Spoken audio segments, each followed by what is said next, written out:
ভাই, প্রথম প্রশ্ন হলো, আমি 5 ওয়াক্ত নামাজ পড়ার পরও অশ্লীল কাজ থেকে বিরত থাকতে পারছি না। বারবার অনুতপ্ত হওয়ার পরও এই গুনাহগুলো বারবার করি। দয়া করে পরামর্শ দিবেন কিভাবে বাঁচতে পারি। ভাইরা আমার, প্রথম কথা হলো, আল্লাহ রাব্বুল আলামিন আমাদেরকে নামাজের নির্দেশ যেরকম করেছেন, অশ্লীলতা, বেহায়াপনা, নির্লজ্জলতা থেকে বাঁচার নির্দেশও আল্লাহ তাআলা করেছেন। এ ভাই প্রশ্ন করেছেন সৎ সাহসের সাথে। আমরা অনেক লোক আছি, নামাজ কালাম পড়ে সবই করে, কিন্তু ফেসবুকে, ইউটিউবে, মোবাইলে, গুগলে, নেটে, অফলাইনে, অনলাইনে নানান রকম হারাম এবং অশ্লীল দৃশ্যগুলো দেখি। এ রোগটা আমাদের মধ্যে আছে না নাই? ভাইরে, আল্লাহ রাব্বুল আলামিন আমাদেরকে নির্দেশ করেছেন অশ্লীলতা থেকে বেঁচে থাকার জন্য। তার একটা কারণ এটাও, অশ্লীল এবং হারাম জিনিস দেখলে ইবাদতের স্বাদ থাকে না। আমরা অনেকে বলি নামাজে ইবাদতের স্বাদ পান না। অনেক ভাইদের অভিযোগ এটা, যে ইবাদত করি, নামাজ পড়ি ঠিক আছে, কিন্তু আসলে মজাটা হয় না। মজা হয় না দেখেই কিন্তু তাড়াতাড়ি নামাজ পড়ে চলে যাই। যদি মজা হইতো তাহলে রুকুতে গেলে আর উঠতে মনে চাইতো না, কেরাত পড়তে পড়তে আর রুকুতে যেতে ইচ্ছা করতো না, সেজদা গেলে আর মাথাটা তুলতে ইচ্ছা করতো না। কিন্তু আমাদের অবস্থা হলো, খুব দ্রুততার সাথে নামাজ শেষ করে বেরোতে পারলে আমরা যেন জান বাঁচে। এর একটা বড় কারণ হলো, আজ চোখের জেনা ব্যাপক হয়ে গেছে। চোখের জেনা, চতুর্দিকে তাকালে শুধু চোখের জেনা আর চোখের জেনা। মোবাইলে, বাহিরে, রাস্তা ঘাটে, সর্বত্র ইবাদতের স্বাদকে নষ্ট করে দেয়। বিভিন্ন হাদিস থেকে বোঝা যায়, কেউ যদি নিজের দৃষ্টিকে হারাম জায়গা থেকে বাঁচিয়ে রাখে, আল্লাহ রাব্বুল আলামিন তার মধ্যে ইমানি মধুরতা, ইমানি স্বাদ দান করেন, যেটা সে অন্তরে ফিল করে, অনুভব করে। আমি প্রায় সময় বলি, আপনি কোনো হারাম জিনিস দেখার সুযোগ পেয়েছেন, ফেসবুকে স্ক্রল করতে করতে এমন কিছু আসছে, জিনিসটা খুবই নোংরা, খুবই নিকৃষ্ট, হারাম। আপনি সেই জিনিসটা সুযোগ আছে দেখার, কেউ নাই, কিন্তু আপনার রব দেখছেন, আল্লাহ দেখছেন, এই কথা মনে হওয়ার সঙ্গে সঙ্গে স্ক্রল করে সেটা উপরের দিকে তুলে দিয়েছেন, অথবা ক্রস দিয়ে সেটাকে আপনি হাইড করে ফেলেছেন, সরিয়ে দিয়েছেন। সাথে সাথে দেখবেন আপনার মধ্যে একটা ভালো লাগা কাজ করছে। সে ভালো লাগাটা হলো ইমানি ভালো লাগা, ইমানি মধুরতা। সাথে সাথে আপনার মনে হবে, আমার মালিকের ভয়ে আমি একটা ত্যাগ করতে পেরেছি, স্যাক্রিফাইস করতে পেরেছি। ইমান শক্তিশালী হবে, ইমানটা পুষ্ট হবে, ইমানটা শক্ত হবে, ইবাদতের স্বাদ এভাবে আস্তে আস্তে জাগ্রত হবে। রাস্তায় যাচ্ছেন, একজন বেপর্দা নারী আপনার চোখের এরিয়াতে পড়েছে, আপনি চাইলেই তাকাতে পারেন, আল্লাহ দেখছেন, সে ভয়ে তাকালেন না। এসপি সাহেবের মেয়ে যাচ্ছে, অশ্লীল পোশাকে যাচ্ছে, কোন ডিসি সাহেবের মেয়ে যাচ্ছে, অশ্লীল পোশাকে যাচ্ছে, এমপি সাহেবের মেয়ে যাচ্ছে, অশ্লীল পোশাকে যাচ্ছে, বা কোনো যে কারো ক্ষমতাবান মানুষের মেয়ে যাচ্ছে, তার স্ত্রী যাচ্ছে, অশ্লীল পোশাকে যাচ্ছে, আপনি ওই মেয়ের দিকে তাকিয়ে বাজে দৃষ্টি দেওয়ার সাহস করবেন না, যদি ওই সাহেব আপনার আশেপাশেই থাকে। ঠিক না বেঠিক? ভয় হবে, যদি এসে একটা চড় থাপ্পড় দিয়ে দেয় বেয়াদব, ভয়েও আপনি কিন্তু ভদ্র হয়ে যাবেন। ঠিক না বেঠিক?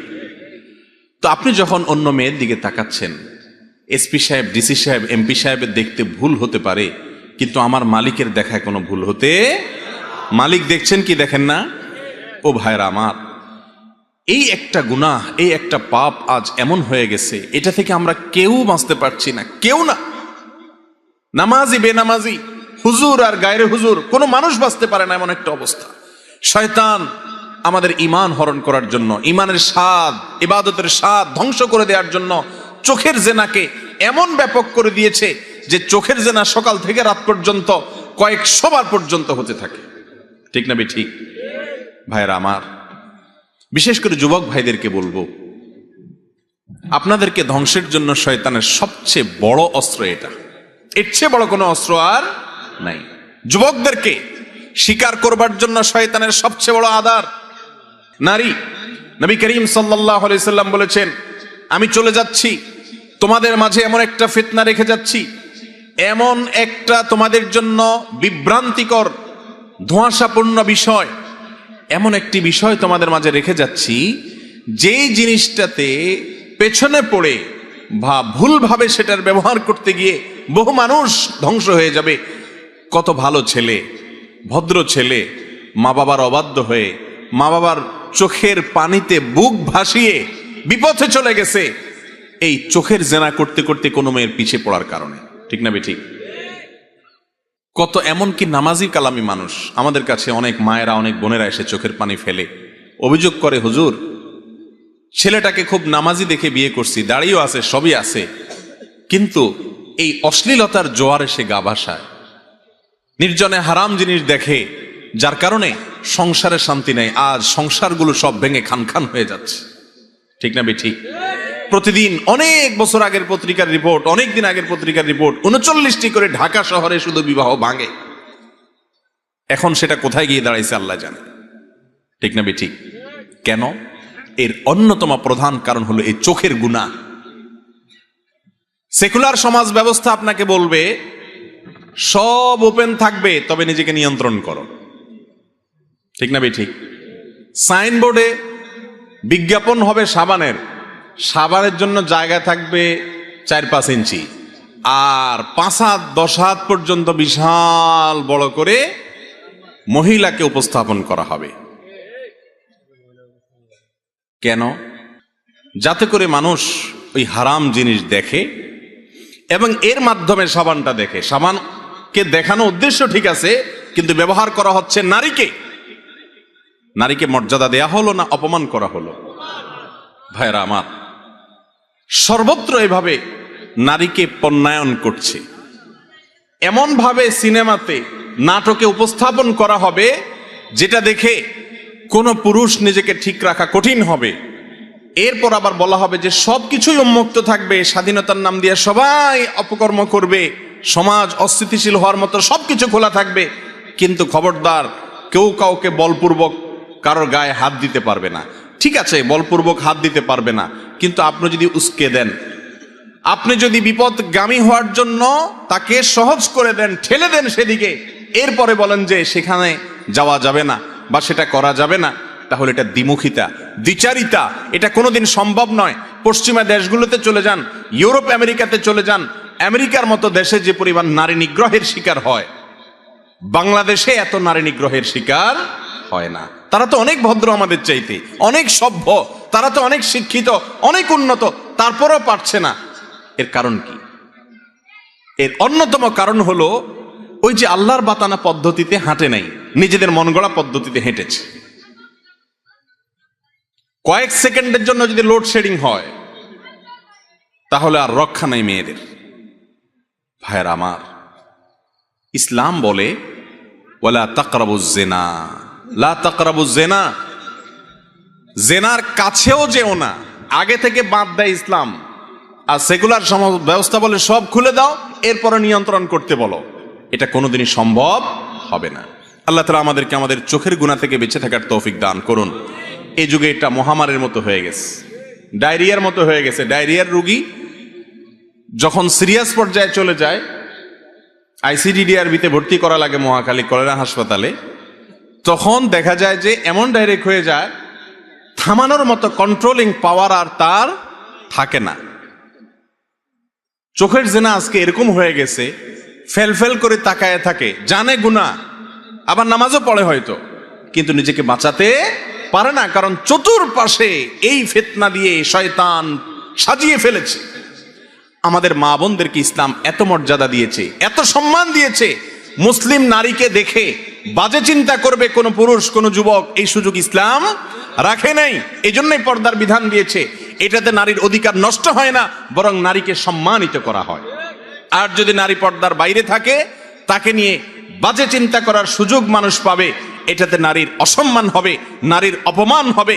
যারা নারীকে বেপর্দার কথা বলে, তারা তাদের স্ত্রীকে নিয়ে, তাদের মাকে নিয়ে, তাদের বোনকে নিয়ে, তাদের মেয়েকে নিয়ে অন্যরা মনে মনে বাজে চিন্তা করুক, মনে মনে তাদের পরিবারের মেয়েদের সাথে জেনা করুক, এটা তারা কিন্তু কেউ চায়, কোনোদিনই চায় না। কিন্তু যে কাজ করে তাতে সেই পথে যাওয়া ছাড়া আর পুরুষদের উপায় থাকে না। অনেকে আবার এখানে সবক দেয় আমাদেরকে, বলে যে আপনাদের ঈমান কেমন ঈমান যে আপনারা দেখে নিজেকে ঠিক রাখতে পারেন না। ওনার ঈমান অনেক মজবুত, উনি পারে। ভাইরা আমার, আল্লাহ রাব্বুল আলামিন এমন ভাবে সৃষ্টি করেছেন এই বিষয়টাকে, যদি কেউ বলে বেপর্দা নারী আমি অহরহ দেখি কিন্তু আমার মনে কখনো বাজে চিন্তা আসে না, এই লোক হয় কাপুরুষ আর না হয় মিথ্যুক। হয় তার ডাক্তার দেখানো দরকার আর না হুজুরের কাছে নেওয়া দরকার মিথ্যাবাদী, দুইটার একটা। কোনো সন্দেহ আছে? আল্লাহ তাআলা আমাদেরকে পর্দার বিধান মেনে চলার তৌফিক দান করুক। ভাইরা, ফেসবুকে চোখের জেনা করব না, নিয়ত করা যাবে তো ইনশাআল্লাহ? ইউটিউবে চোখের জেনা করব না, হেফাজত করব, নিয়ত করব তো ইনশাআল্লাহ? তারা সব বেপর্দা চলবে, সেজন্য কি আমাদের ঈমান আমরা নষ্ট করতে পারি? আমার আখিরাতে আমাকে যেতে হবে ভাই।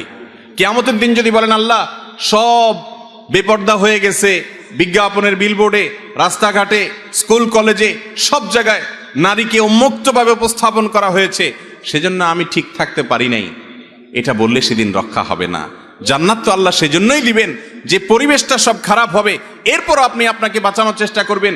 আখেরি জামানার উম্মতের মুসলমানের মূল্য অনেক বেশি, কারণ পরিবেশ হবে প্রতিকূল, তারা সংগ্রাম করে বিপরীত এবং প্রতিকূল পরিবেশের উল্টা চলার চেষ্টা করবে। চেষ্টা করবো তো ইনশাআল্লাহ? আল্লাহ তাআলা আমাদেরকে তৌফিক দান করুন। যুবক ভাই আমার, আপনার জানাশোনা বন্ধু বান্ধবদের 100-র মধ্যে 99 জন তথাকথিত গার্লফ্রেন্ড রাখে, হারাম রিলেশন রাখে, সম্পর্ক রাখে। ভাইরে, এই হারাম জিনিসটাকে আজ আমাদের সমাজে এত সহনীয় করা হচ্ছে। নাটকে, সিনেমাতে, এক সময় নাটকে, সিনেমাতে স্বামী স্ত্রী হয়তো দেখানো হতো, এখন বিভিন্ন রিপোর্ট বলছে, বিভিন্ন আপনার আর্টিকেল বলছে যে এখন নাটক সিনেমায় নাকি আপনার স্বামী স্ত্রীর চাইতে এই বিএফ জিএফ বা গার্লফ্রেন্ড বয়ফ্রেন্ড এই কালচারটাকে বেশি দেখানো হয়, এমনভাবে দেখানো হয় যে এটা কোনো দোষের কিছু না। একটা সমাজ ধ্বংস হয়ে আল্লাহর গজবে তলানিতে চলে যাওয়ার জন্য আর কিচ্ছুর দরকার নাই, এই একটা জিনিস যথেষ্ট।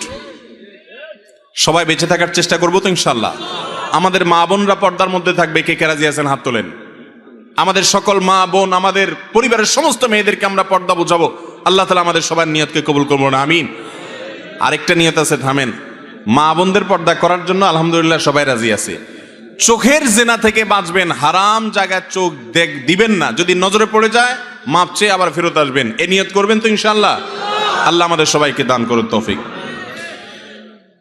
এরপরের প্রশ্ন হলো, কোরআন হাদিসের আলোকে কিয়ামের বিধান কি? কিয়ামের বিধান কি? কিয়াম মানে দাঁড়ানো, কিয়াম করা ফরজ। কিয়াম করা কি ভাই?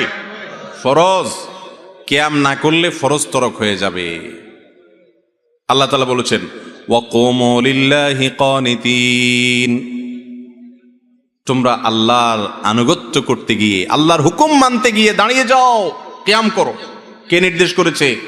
আল্লাহ। তাহলে কিয়াম করা কি? ফরজ। তো বসে আছেন কেন? কিয়াম করা ফরজ হলে আমরা সব বসে আছি কেন? ও, নামাজের সময়, মাশাআল্লাহ, এই তো আপনারা ধরে ফেলছেন। নামাজের সময় কিয়াম করা কি রে ভাই? ফরজ। কেউ যদি শক্তি সামর্থ্য থাকা সত্ত্বেও তাগড়া মানুষটা বসে বসে আরাম করতে করতে নামাজ পড়ে, তার নামাজ হবে? আজকাল তো দেখা যায় যে একটু একটু ভাবসাবালা মানুষ হলে, একটু আল্লাহ তাআলা তাকে হয়তো কোনো দিক থেকে একটু বড় করেছেন, সবাই না, আবার অনেক লোক আছেন অসুস্থ হয়ে চেয়ারে বসেন। কিছু কিছু লোকের কথা বলতেছে যে সব কাজ করে, লাফালাফি, কুদাকুদি, নাচানাচি সবই পারে মাশাআল্লাহ, কিন্তু ভদ্রলোক মসজিদে আসলে চেয়ার টেনে বসে। চেয়ারে কিন্তু বসে নামাজ পড়া জায়েজ আছে যে ব্যক্তির জন্য এছাড়া বিকল্প নাই, সে বাধ্য, মাজার রোগ, কোমরের রোগ, অসুখ বিসুখ হয়েছে, ঠিক আছে। কিন্তু অনেকে আছে যে অহেতুক একটু সামান্য শরীরটা মেজমেজ করতেছে, আজকে শরীরটা ভালো লাগতেছে না, বৈশাখ নামাজ শুরু করছে। তো এই কিয়াম না করলে নামাজ হবে? কিয়াম করা মানে দাঁড়ানো। আপনি জিজ্ঞেস করছেন কোরআন হাদিসের আলোকে কিয়ামের বিধান কি, আমি সরল উত্তর দিলাম, নামাজের মধ্যে যে দাঁড়ানো কিয়াম, সেটাও দাঁড়ানো। কিয়াম মানে কি করা? দাঁড়ানো। ওই দাঁড়ানোটা ফরজ। আর বাকি এমনি সময়ে আপনি কি ওয়াজ বসে শুনবেন না দাঁড়ায় শুনবেন, এটা আপনার ব্যাপার। শরীয়ত এখানে কোনো বাধ্যবাধকতা করে নাই। আমি ওয়াজ বসে করতে পারি, আমার মনে চাইলে আমি দাঁড়ায় ডায়াসেও বলতে পারি, এক্ষেত্রে শরীয়ত কোনো নির্দেশ নিষেধ করে নাই। তাহলে কিয়াম কখনো করা ফরজ, আবার কখনো করা মুবাহ মানে জায়েজ, চাইলে আমি দাঁড়াইতে পারি, চাইলে বসতেও পারি। বুঝতে পারছেন? আল্লাহ নবীর নামে দুরূদ প্রেরণ করা সাল্লাল্লাহু আলাইহি ওয়াসাল্লাম, তার প্রতি দুরূদ প্রেরণ করা, এটা অনেক বড় ইবাদত ভাই, অনেক বড় সওয়াবের কাজ। আপনি যদি চান আল্লাহ আপনার সব দোয়া কবুল করুক, তো আপনি দুরূদ শরীফ পড়বেন। আপনি যদি বিপদে পড়ে যান, সবচেয়ে বেশি দুরূদ শরীফ পড়বেন, দেখবেন সাথে সাথে আল্লাহ তাআলা বিপদ দূর করেছেন। দুটি আমল, দুরূদ আর ইস্তেগফার, আমার জীবনে অনেকবার দেখেছি আমি চরম বিপদের মুখোমুখি। এই দুইটা আমল প্রতি মুহূর্তে করতে থেকেছি, আল্লাহ তাআলা অলৌকিকভাবে, অবিশ্বাস্যভাবে সাহায্য করেছেন। নবী করিম সাল্লাল্লাহু আলাইহি ওয়াসাল্লামের হাদিস থেকে স্পষ্ট বোঝা যায়, দুরূদ এবং ইস্তেগফার এই দুইটা আমল কোনো বিপদগ্রস্ত মানুষ যদি করতে থাকে, আল্লাহ রাব্বুল আলামিন তার জন্য এমন পথ বের করে দেন, সে কল্পনা করতে পারে না বিপদ দূর করার। তো এই যে দুরূদ, এত ফজিলতপূর্ণ আমল, এই দুরূদটা বসে পড়বে না দাঁড়ায় পড়বে? কথা বলেন। দুরূদ বসে পড়তে হবে না দাঁড়ায় পড়তে হবে? কোথায় আছে দুরূদ বসে পড়তে হবে? এই যে আন্দাজে ফতোয়া দিলে তো হবে না ভাই। কোরআন হাদিসে কোথাও বলা হয় না যে তোমরা দুরূদ পড়ার সময় অবশ্যই বসিয়া বসিয়া পড়িবে, দাঁড়িয়া পড়িতে পারিবে না, কোথাও নাই। আপনি অযথা কথা কেন বলতেছেন? দুরূদ বসে পড়বে না দাঁড়ায় পড়বে, কোরআন হাদিসে ব্যাপারে কিচ্ছু বলা হয় না। অতএব এই বসা লোকেরাও দুরূদ পড়তে পারবে, দাঁড়ানো লোকেরাও দুরূদ। কথা কি বুঝতে পারছেন? দুরূদ বসেও পড়ানো যায়, দাঁড়ায়ও পড়া যায়, শুয়েও পড়তে পারে কেউ, কোনো অসুবিধা নাই। কিন্তু কেউ যদি মনে করে দুরূদ পড়তে পড়তে পড়তে পড়তে পড়তে পড়তে একটা পর্যায়ে সবাই দাঁড়ায় যাইতে হবে, তাহলে সমস্যা আছে।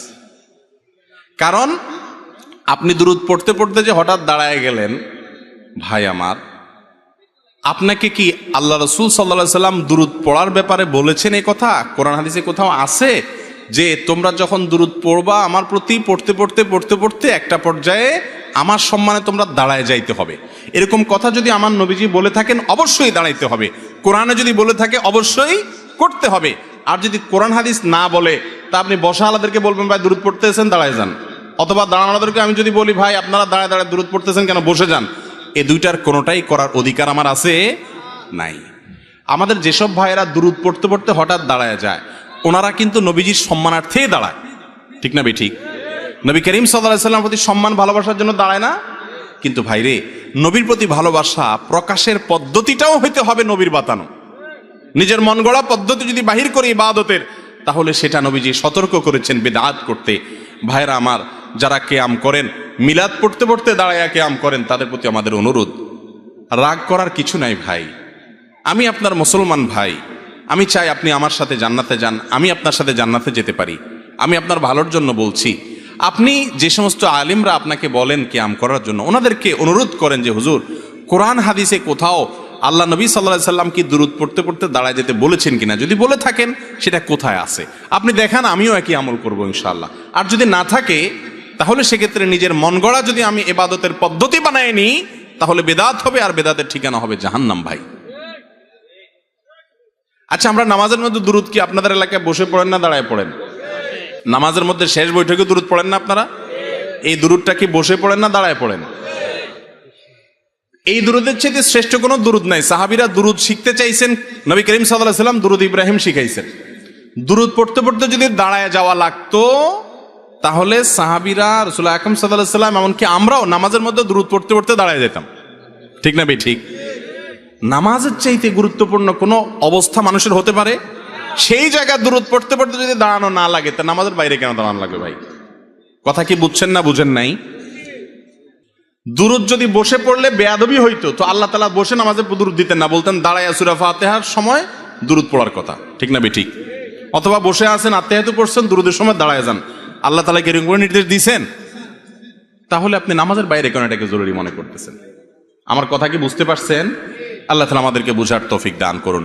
তবে ভাই, এগুলো নিয়ে কামড়া কামড়ি করা যাবে না, ঝগড়াঝাটি করা যাবে না। ভাইয়েরা আমার, অনেক লোকজন আছে আমাদের সমাজে যারা এগুলো নিয়ে মারামারি করে।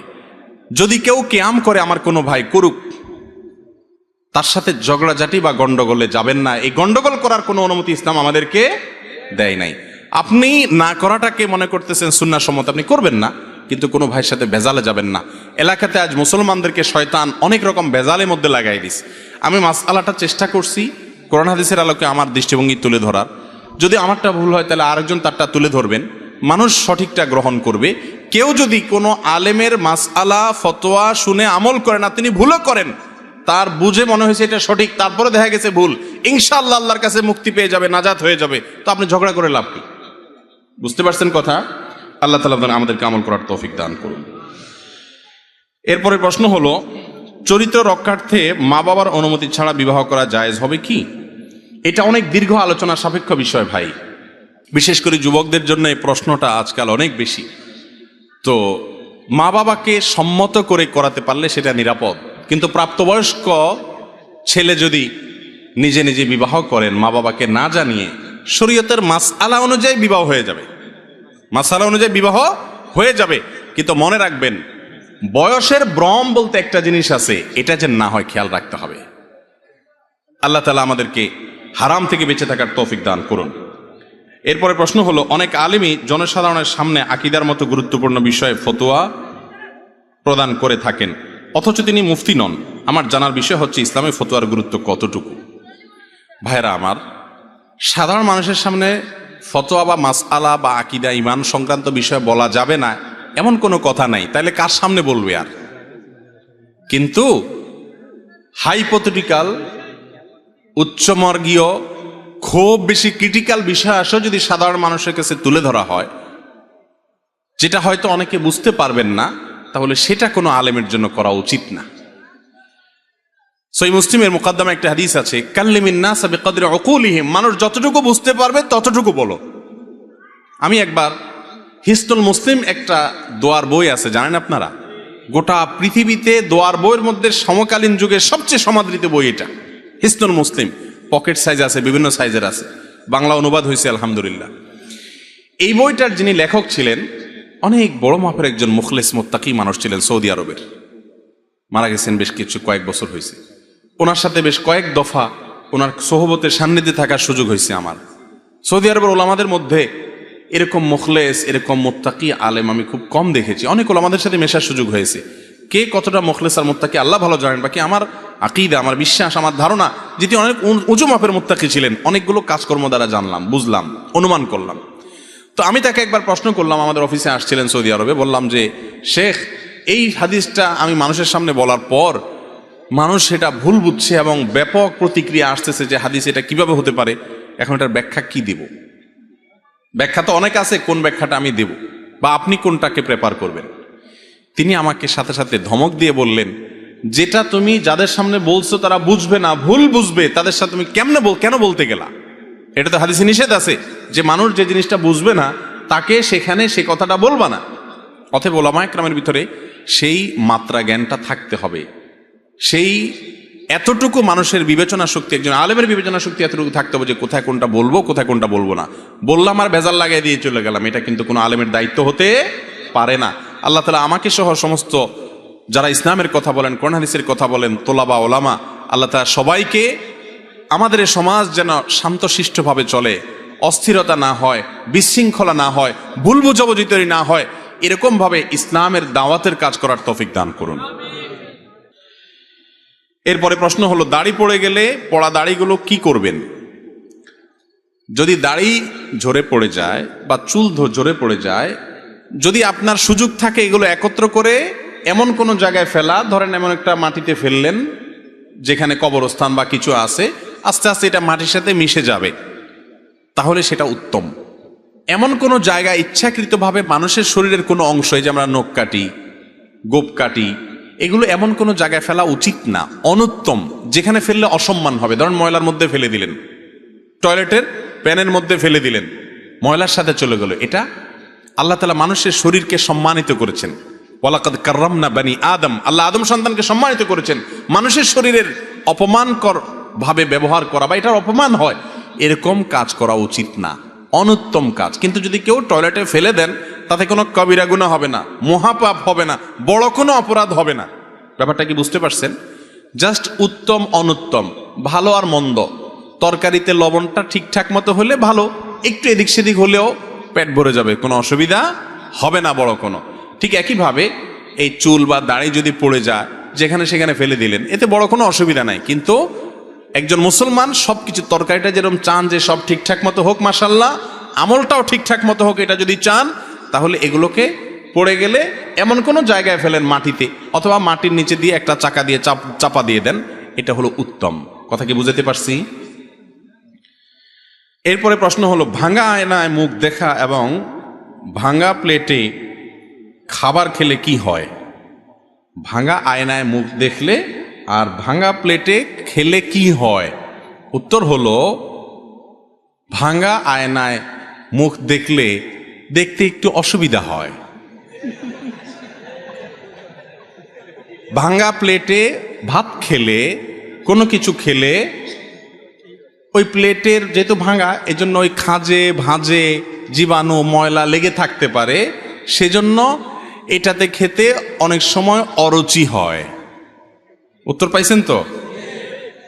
কিন্তু যে উত্তর আশা করছেন সেটা হলো যে ভাঙা প্লেটে খাইলে অমঙ্গল হয়, ভাঙা আয়নায় দেখলে কি হয়? ক্ষতি হয়। এগুলা সব আমাদের বানানো মাসালা, এগুলা সব আমাদের ইসলামের নামে কত ভুয়া কথা যে আমাদের সমাজে আছে, এর মধ্যে এগুলো একটা।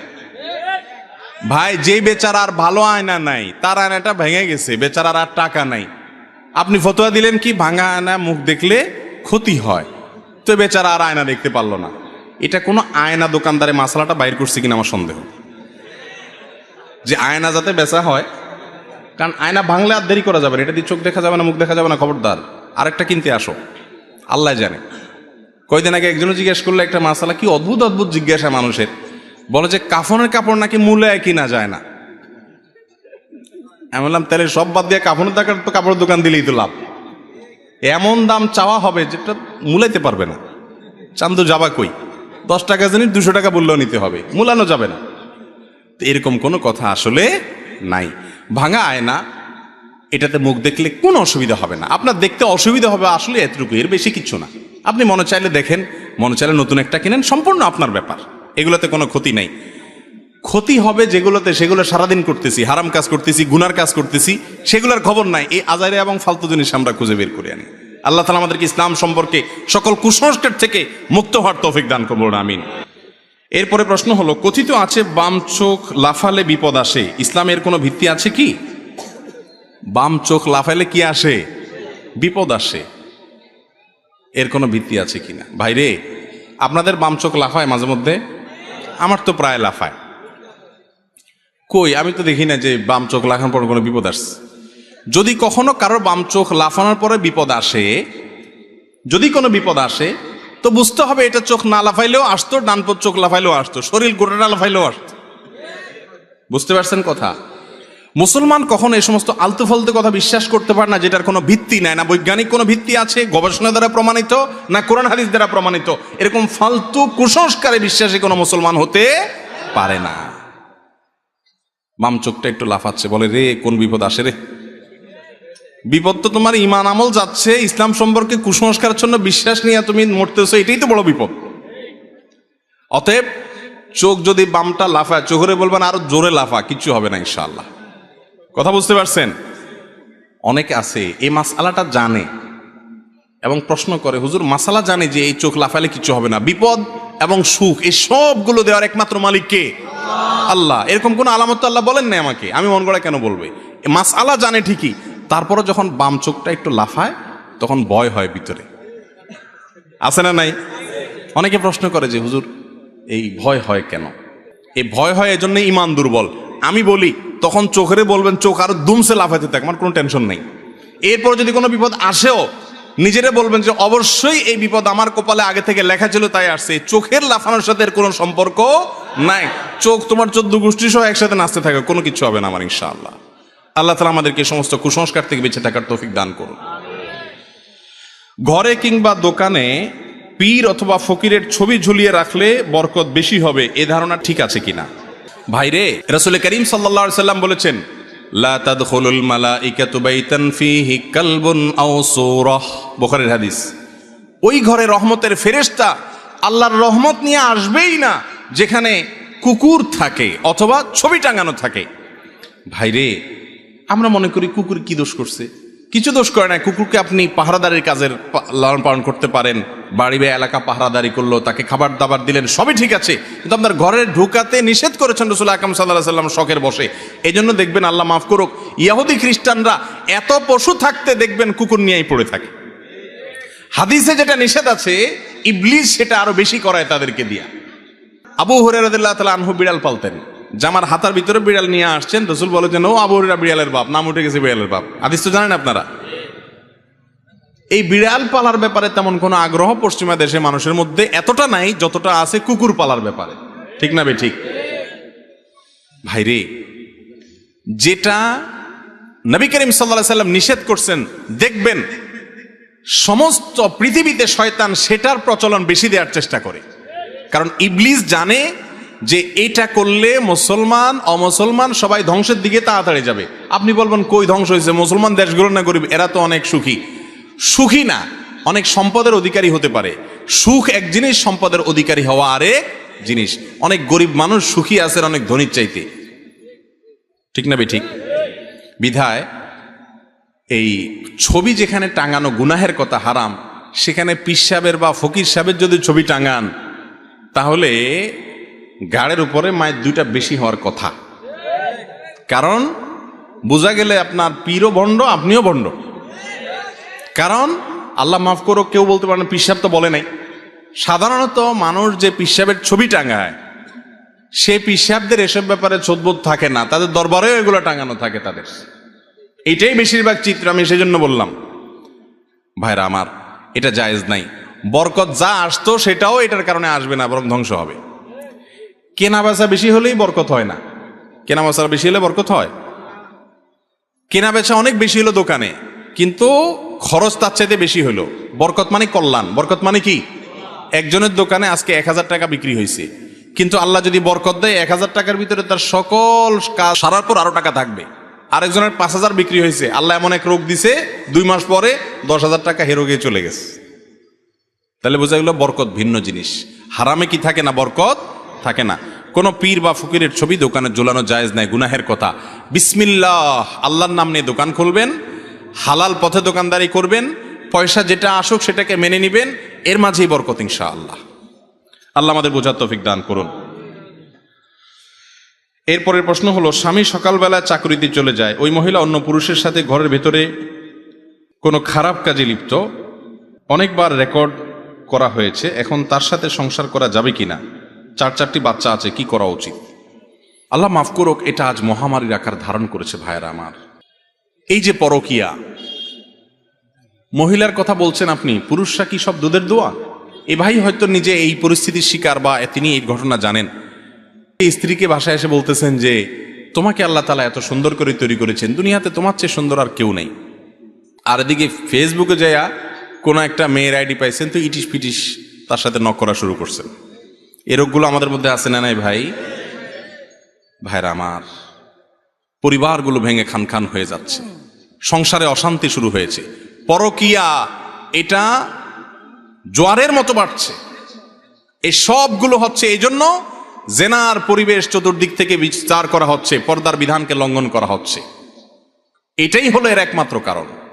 মূল মাসআলার উত্তর হলো, কোন স্বামীর কারোর স্ত্রী যদি জেনায় লিপ্ত হয়, অথবা কোন স্ত্রীর স্বামী যদি জেনায় লিপ্ত হয়, শরীয়তের মাসআলা অনুযায়ী তাদের মধ্যে সম্পর্ক ভেঙে যায় না। কেউ জেনায় লিপ্ত হলে সে আল্লাহর কাছে অপরাধী হবে, তার পাপ হবে, তার গুনাহ হবে, তার শাস্তি হবে। এর কারণে বৈবাহিক সম্পর্ক কি হবে না? নষ্ট হবে না।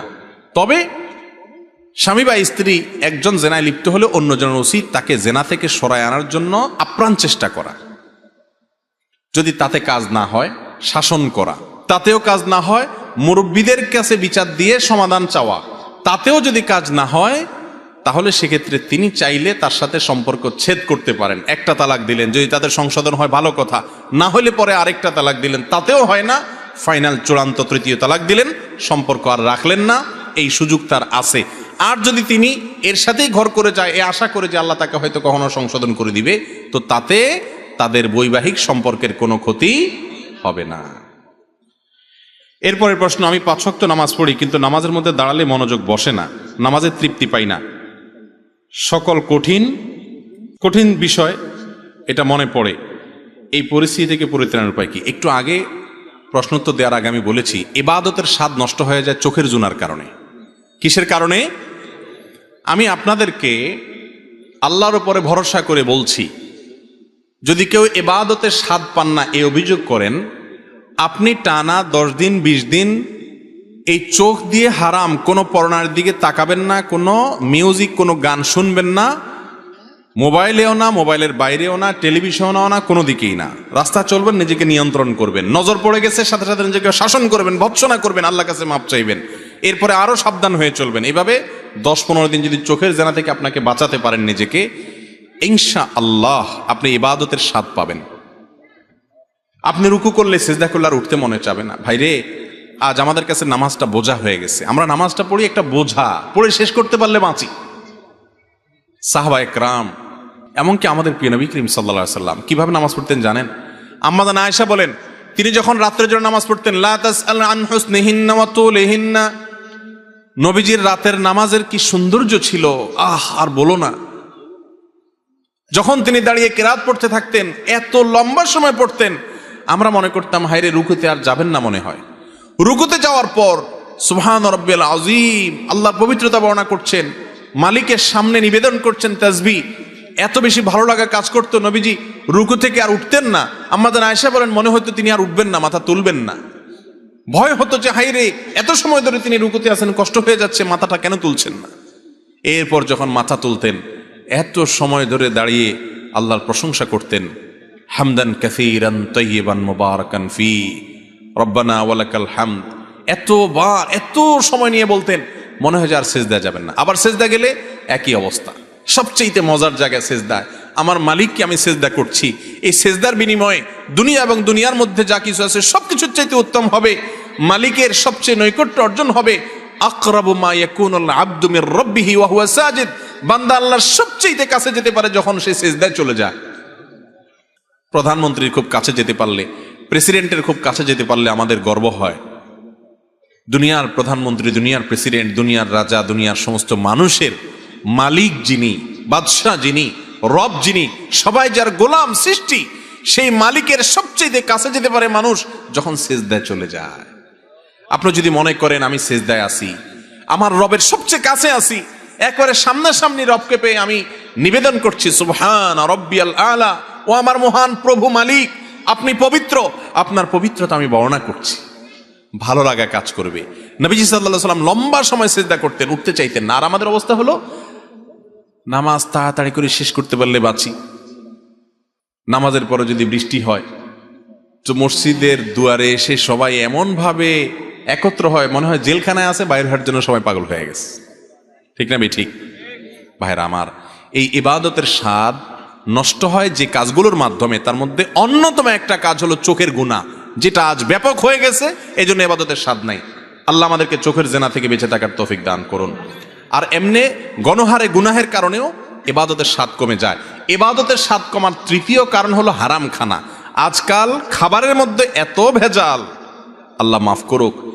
ইমাম সাহেব বেচারা যে বেতনটা পায়, ওয়াজ করে হুজুর যে হাদিয়া পায়, ওই হাদিয়াও দেখা গেল যে যেসব মানুষ দিছে টিছে, সুদখোর, ঘুষখোর, টিনচোর, গমচোর, ডাকাত, রাহাজানি করেন না, আইল ঠেলা মানুষ, 2 নম্বরে ইনকাম করা মানুষ, চাঁদাবাজ, মাস্তান, এক একজনের ইনকামে এক এক ভেজাল।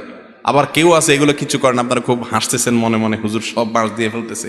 আপনি নিজেও যে বাঁশ খাওয়ার লোক, আপনি বোনের হক দেন নাই, ফুফুর হক দেন নাই বাপের সম্পত্তিতে, তাহলে আপনিও হারামখোর, আমিও হারামখোর হয়ে যাব যদি এই কাজ করি। ঠিক না ঠিক? এই হারাম খাওয়ার কারণে ইবাদতে স্বাদ পাওয়া যায় না। 3টা জিনিস বললাম, চোখের জেনা থেকে বাঁচা, সকল গুনাহ থেকে বাঁচার চেষ্টাটা করতে থাকা, আর বিশেষভাবে আমি যা খাবো উপার্জন করব এটা যেন হারাম না হয়, এই দিকটা চেষ্টা করা। এই 3টা কাজ করেন, আল্লাহর কসম ইবাদতের স্বাদ এমন পাবেন, আপনাকে ইবাদত থেকে গুলি করে কেউ সরাতে পারবে না। ভাইরে, সালহাতু সঙ্গে বুদি দিল খারাস, আজমুদে এক জামানা খাকে বাস। অনেক কিছু স্বাদ পেয়েছেন জীবনে, অনেক কিছুর স্বাদ। ভাই, ভালো খাবারের স্বাদ পেয়েছেন, জেনা হারাম রিলেশন সম্পর্কের মধ্যে স্বাদ পেয়েছেন, ফেসবুকে ইউটিউবে আজেবাজে জিনিস দেখে স্বাদ পেয়েছেন, হালাল হারাম বিভিন্নভাবে বিভিন্ন স্বাদ পেয়েছেন। আজ মোদে এক জামানা খাকে বাস, একটু পরীক্ষা করে কিছু কালের জন্য মাটি হয়ে দেখেন, একটু কিছু কালের জন্য হারাম ত্যাগ করে দেখেন, ইবাদতের স্বাদ যদি একবার পান, দেখবেন যে এর চাইতে স্বাদের আর কিছু নেই। শাহ ওলিউল্লাহ মুহাদ্দিসে দেহলভী রহিমাহুল্লাহ, তার ব্যাপারে একটি ঘটনা বর্ণিত আছে যে তিনি বলতেন, দিলে দারম জওয়াহের পারায় ইশকাস্তি তাহবিলশ কেদারত জের গরদোমি সে মেরে সামানে কেমানদারম। তিনি দিল্লি শাহী মসজিদের ওখানে দাঁড়িয়ে বলতেন, আল্লাহ এমন এক দিল দিয়েছেন আমাকে, এই অন্তরের চতুর্পাশ দিয়ে বড় বড় রাজা বাদশাদের রাজত্ব, এগুলো গুড়গুড় করে ঘুরতে থাকে কিন্তু ভেতরে ঢোকার চান্স পায় না। এর মানে বুঝছেন? মনে করেন একজন আপনার বাড়ির পাশে 2 নম্বর টাকা দিয়ে আঙ্গুল ফুলে কলা গাছ হয়ে গেছে, আছে না? না এরকম আপনার বাপেও খোঁচায়, মায়েও খোঁচায়, আপনার নিজের কাছেও খারাপ লাগে যে আমি কি করলাম। হ্যাঁ, আরেকজন হারাম রিলেশন করে 2টা-4টা সম্পর্ক করে ফেলছে, আপনার কোনো হারাম রিলেশন না, আপনি মনে করতেছেন আরে আমি দুনিয়ার এই ভোগ উপভোগ থেকে নিজেকে দূরে সরিয়ে রাখলাম। তো তিনি বলেছেন আমার অন্তরে এগুলার লোভ, মোহ, পদ, টাকা পয়সা, অমুকে রাজনীতি করতে করতে বিশাল নেতা হয়ে গেছে, এখন তার দেখে কে আর পয়সা ক্ষমতা, কিন্তু আমি তো সেই জায়গায় পড়ে থাকলাম। মনের মধ্যে এগুলো ঢুকতে চেষ্টা করে, এগুলার বড়ত্ব মনের ভিতরে ঢুকলে তখন আস্তে আস্তে সেগুলো করতে মনে চায়। তো তিনি বলেছেন এগুলো সব আমার মনের চতুর্পাশ দিয়ে ঢুকে কিন্তু ঢুকতে পারে না, কারণ কেদারত জের গরদোমি রেসামানে কামান ধারম। ও দুনিয়ার রাজা বাদশারা, ও মোগল সম্রাটেরা, আমি যে অন্তর রাখি, এই অন্তরে আল্লাহর ইবাদত করে যেই পরিমাণ নিজেকে ধনী মনে হয়, তোমাদের কাছে যত কিছু আছে এগুলো সব আমার কাছে তুচ্ছ মনে হয়, এগুলোর কোনো মূল্য আমার কাছে নাই, তোমরা এগুলোকে অনেক বড় কিছু মনে করতে পারো। মুসলমানের নজর হবে সেরকম, এগুলো কল্পকাহিনী মনে হবে। এক সময় আল্লাহর নেককার বান্দারা পৃথিবীতে যারা ছিলেন তাদের কাছে এগুলোই মনে হতো। সাহাবা একরাম, বড় বড় সম্রাটদের মাথার উপরের মুকুট স্বর্ণ দিয়ে তৈরি, মসজিদে নববীর সামনে এনে রাখা হয়েছে। সাহাবা একরাম রিদওয়ানুল্লাহি তাআলা আলাইহিম আজমাইন ইবাদতের স্বাদ পাওয়ার আগে, ইসলাম গ্রহণ করার আগে যারা একটু ওটের পানি পান করানোকে কেন্দ্র করে শতাব্দীকে শতাব্দী যুগ যুগ ধরে যুদ্ধ করে বেড়াতো, তুচ্ছ জিনিসের জন্য লড়াই করত, সেই মানুষগুলো ওই মুকুটকে, সম্রাটের সেই সোনাখচিত মুকুটকে পাও দিয়া উষ্ঠা মারে লাথি মারতে মারতে চলে যায়। এগুলো তাদের অন্তরে প্রবেশ করতে পারে না, এগুলো তাদেরকে কোনো অবস্থাতে দুর্বল করতে পারে না।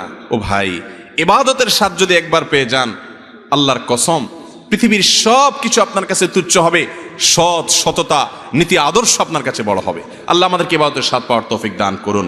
তাহলে 3 কাজ করতে হবে, চোখের জেনা থেকে বাঁচতে হবে, সকল গুনাহ থেকে বাঁচার বিশেষ চেষ্টা থাকতে হবে, আর হারাম খানা থেকে বাঁচার চেষ্টা করতে হবে। আল্লাহ আমাদের তৌফিক দান করুন। রাসূল সাল্লাল্লাহু আলাইহি সাল্লামের নামাজের সালাম ফিরিয়ে কি সাথে সাথে হাত তুলে দোয়া করতেন নাকি অন্য কিছু পড়তেন? ভাই, রাসূল আকরাম সাল্লাল্লাহু আলাইহি সাল্লাম সালাম ফেরানোর পর ইস্তেগফার করতেন, আস্তাগফিরুল্লাহ আস্তাগফিরুল্লাহ আস্তাগফিরুল্লাহ। বিভিন্ন হাদিসে আসছে তিনি দোয়া পড়তেন, জিকির করতেন, আল্লাহুম্মা আনতাস সালাম ওয়া মিনকাস সালাম তাবারাকতা ইয়া যাল জালালি ওয়াল ইকরাম। বুখারীর এক হাদিস দ্বারা বোঝা যায়, যথাসময় আব্দুল্লাহ ইবনে আব্বাস রাদিয়াল্লাহু আনহু বর্ণনা করেছেন যে নবীজি সাল্লাল্লাহু আলাইহি ওয়াসাল্লাম নামাজ শেষ হতে বুঝতাম তাকবীর দ্বারা, আল্লাহু আকবার দ্বারা। আমি আজও পর্যন্ত কোনো হাদিস পাই নাই যে নবী করিম সাল্লাল্লাহু আলাইহি সাল্লাম সালাম ফেরানোর পর সাহাবীরা বলেছেন যে তিনি সালাম ফেরানোর পর আমাদের সবাইকে নিয়ে হাত তুলেছেন, আমরাও তার সাথে হাত তুলে আমিন আমিন বলতাম। এটা তিনি করতেন। কানান নবী সাল্লাল্লাহু আলাইহি সাল্লাম ইয়াফআল কাজা। নামাজ তো প্রকাশ্যে করার জিনিস, তিনি যদি জীবনে 2, 10 বার 20 বারও বলতেন তাহলে অন্তত 2-4 হাজার হাদিস আসতো, কারণ এত মানুষ দেখছে। অথচ নবীজি সাল্লাল্লাহু আলাইহি সাল্লাম নামাজের পরে কি দোয়া পড়তেন সেগুলোর ব্যাপারে বহু হাদিস আছে, কিন্তু তিনি সাথে সবাইকে নিয়ে এইভাবে আমাদের মতো ট্র্যাডিশনাল দোয়া করতেন বলে প্রমাণ পাওয়া আমি অন্তত পাই না। কেউ পাইলে দেখেন। জোড়া তালি দিয়া এখান থেকে এক হাদিস, ওখান থেকে এক হাদিস, এরকম জোড়া তালি দিয়া প্রমাণ করে অনেকে আমরা। নবী করিম সাল্লাল্লাহু আলাইহি সাল্লাম নামাজের পরে কি করেছেন, কি আমল করেছেন সেটা হাদিসে পরিষ্কার। যদি সেটা করে থাকেন অবশ্যই আসবে, কিন্তু মনে রাখবেন নামাজের পরে দোয়া কবুল হয়। কোনো মানুষ সালাম ফেরানোর পর, ফরজ নামাজের পর আল্লাহর কাছে চায়া দোয়া করতে পারে। দোয়া কবুলের খুব দারুণ একটা জায়গা, এটা করা ভালো। কিন্তু ওই যে সম্মিলিতভাবে করতে হবে, না করলে ইমাম সাহেবের চাকরি যাবে, এটা উচিত না, এটা অনুচিত, এটা ভুল। আবার কোনো এলাকাতে এটা প্রচলিত আছে, সেখানে গিয়ে আপনি ভেজাল লাগাই দিলেন, ফতোয়া দিয়া বোঝানো ছাড়া, বিশ্লেষণ করা ছাড়া, সেটা আরেক ভুল। আল্লাহ তাআলা আমাদেরকে সব ভুল থেকে বেঁচে থাকার তৌফিক দান করুন। পশ্চিম দিকে থুতু ফেলা বা পা দেয়া জায়েজ আছে কিনা? পশ্চিম দিকে থুতু ফেলার ব্যাপারে ইবনে হিব্বান, মুসাদরাকে হাকিম সব বিভিন্ন হাদিসের কিতাবে একটা হাদিস আছে, মান তাফালা তুজাহাল কিবলা জাআল ইয়াউমাল কিয়ামাতি ওয়া শাক্কুহু মাইল আও কামা ক্বালা আলাইহিস সালাতু ওয়াস সালাম। যে ব্যক্তি কিবলার দিকে থুতু ফেলবে, পশ্চিম বলে কোনো কথা নাই, কিবলা যেদিকে থাকে, আমাদের জন্য কিবলা পশ্চিম, পশ্চিম দিকে বা কিবলার দিকে যে থুতু ফেলবে, কিয়ামতের দিন কোন কোন বর্ণনায় আসছে ওয়াতাফালাতুহু মা বাইনা আইনাই, যে তার থুতু কপালে নিয়ে এসে উঠবে, অর্থাৎ এটা গুনাহের কথা। এজন্য ইচ্ছাকৃত কিবলার দিকে কি করা যাবে না, থুতু ফেলা। আচ্ছা, এই জিনিসটা কি আমাদের খেয়ালে থাকে বলেন? থুতু ফেলান দরকার, ফেলে দিছি, পশ্চিমে গেছে না পূবে গেছে, উত্তরে গেছে না দক্ষিণে গেছে, কারোর খেতে গেছে না গায়ে গেছে, দেখার কোনো খবর নাই। মুসলমান এত বেদিশা হবে না, বেহুশ হবে না। মুসলমান যা করবে হিসাব করে করতে হবে, কারণ তাকে জান্নাতে যেতে হবে। এখন থেকে হিসাব করবো তো ইনশাআল্লাহ। এটা গুনাহের কথা, এই গুনাহটা অনেকে জানে না। যে কোনো দিকে থুতু ফেলে দেয়, আগে ফেলেছেন সেজন্য আল্লাহর কাছে মাপ চাইবেন, সামনে যেন আর এটা না হয়। পশ্চিম দিকে থুতু ফেললে কি হয়, খুব ভয়াবহ একটা বিষয়। আল্লাহ তাআলা আমাদেরকে বাঁচার তৌফিক দান করুন। তাহলে কোন দিকে ফেলবেন? থুতু ফেলার জন্য সবচেয়ে উত্তম এবং সুন্নাহ হলো নিজের বাম দিকে নিচের দিকে, নিজের বাম দিকে নিচের দিকে যদি ফেলানোর জায়গা থাকে। বাম দিকে পরিবেশ নাই, ডান দিকে ফেলেন, তবে নিচের দিকে ফেলবেন। যদি কেবলা সামনে থাকে কেবলার দিকে ফেলবেন না, অন্য কোনো দিক থাকলে সামনে ফেলতে পারেন, অসুবিধা নেই, তবে সুন্নাহ হলো নিচের দিকে ফেলানো।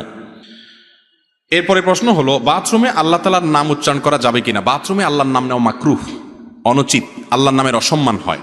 মনে মনে আল্লাহর জিকির করতে পারেন। বাথরুমে অজু করা যাবে কিনা, এই মাসআলার উত্তর দিতে দিতে একেবারে কাহিল অবস্থা। বা বাথরুমে অজু করলে কোনো গুনাহ হবে, অজু হবে না, এরকম কোনো বিষয় না। তবে টয়লেটের ভিতরে, যেখানে টয়লেটের প্যান, কমোড এবং আপনার বেসিন বা আপনার টেপ একই জায়গায়, সেখানে অজুর আগে বিসমিল্লাহ বলবেন। ওই যে একটু আগে বললাম টয়লেটে বিসমিল্লাহ বলতে নাই, তাহলে বিসমিল্লাহ বলে অজু করলে আল্লাহর নামের অসম্মান হয়, সেজন্য বাইরে অজু করবেন। আর বাইরে যদি অজু করার ব্যবস্থা না থাকে, বেসিন থাকে, পা ওঠানোর সুযোগ নেই, তো হাতটা ধুয়ে বিসমিল্লাহ বলে শুরুটা করেন, বাকিটা ওখানে করেন। এরপর তো আর বিসমিল্লাহ নেই, শুরুতে একবার বিসমিল্লাহ আছে। আর যদি টয়লেটেই অজু করতে চান, বাইরে কোনো ব্যবস্থা নাই বা ঝামেলা মনে হয়, তাহলে বিসমিল্লাহটা মনে মনে বলেন। আর যদি মুখেও বিসমিল্লাহ বলেন, অজু হয়ে যাবে। টয়লেটে অজু করলে অজু হবে না, এরকম কোনো মাসআলা নাই। এ বিষয়ে আমার একটা মাসআলা আছে, পুরোটা না শুনে অনেক সময় ভুলটা বুঝে বলে থাকেন যে আপনি বলছেন বাথরুমে অজু করলে অজু হবে না। আমি কোনোদিন এটা বলি নাই, পুরো জিনিসটা শুনতে হবে। জি, অজুর পরে আয়না কিংবা কোনো প্রাণের ছবিও টিভির দিকে তাকালে অজু ভাঙবে কিনা? না, এগুলো অজু ভঙ্গের কোনো কারণ নাই। এমনকি টেলিভিশন দেখলেও কি হবে না, অজু ভঙ্গ। টেলিভিশনে হারাম কিছু দেখলে গুনাহ হবে, সেটা আরেক জিনিস, কিন্তু অজু ভাঙবে না, অজুর সাথে এটা সম্পর্ক নেই। মহিলারা নামাজ আদায়ের সময় শরীরের কতটুকু অংশ ঢাকতে হবে? মাথা থেকে পা পর্যন্ত পুরাটুকু ঢাকবে, শুধু মুখমণ্ডলটুকু খোলা থাকবে, দুই হাতের কবজি খোলা থাকবে, দুই পায়ের পাতা খোলা থাকতে পারে। বুঝতে পারছেন কথা? এর বাইরে সব কিছু ঢেকে রাখতে হবে।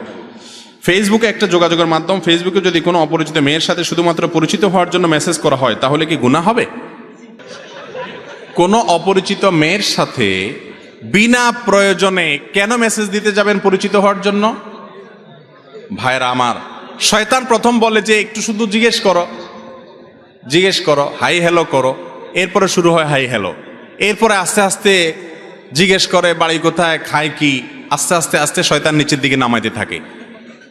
এরপরে এমন জায়গায় নিয়ে যায় যেখান থেকে আর ফিরে আসার সুযোগ থাকে।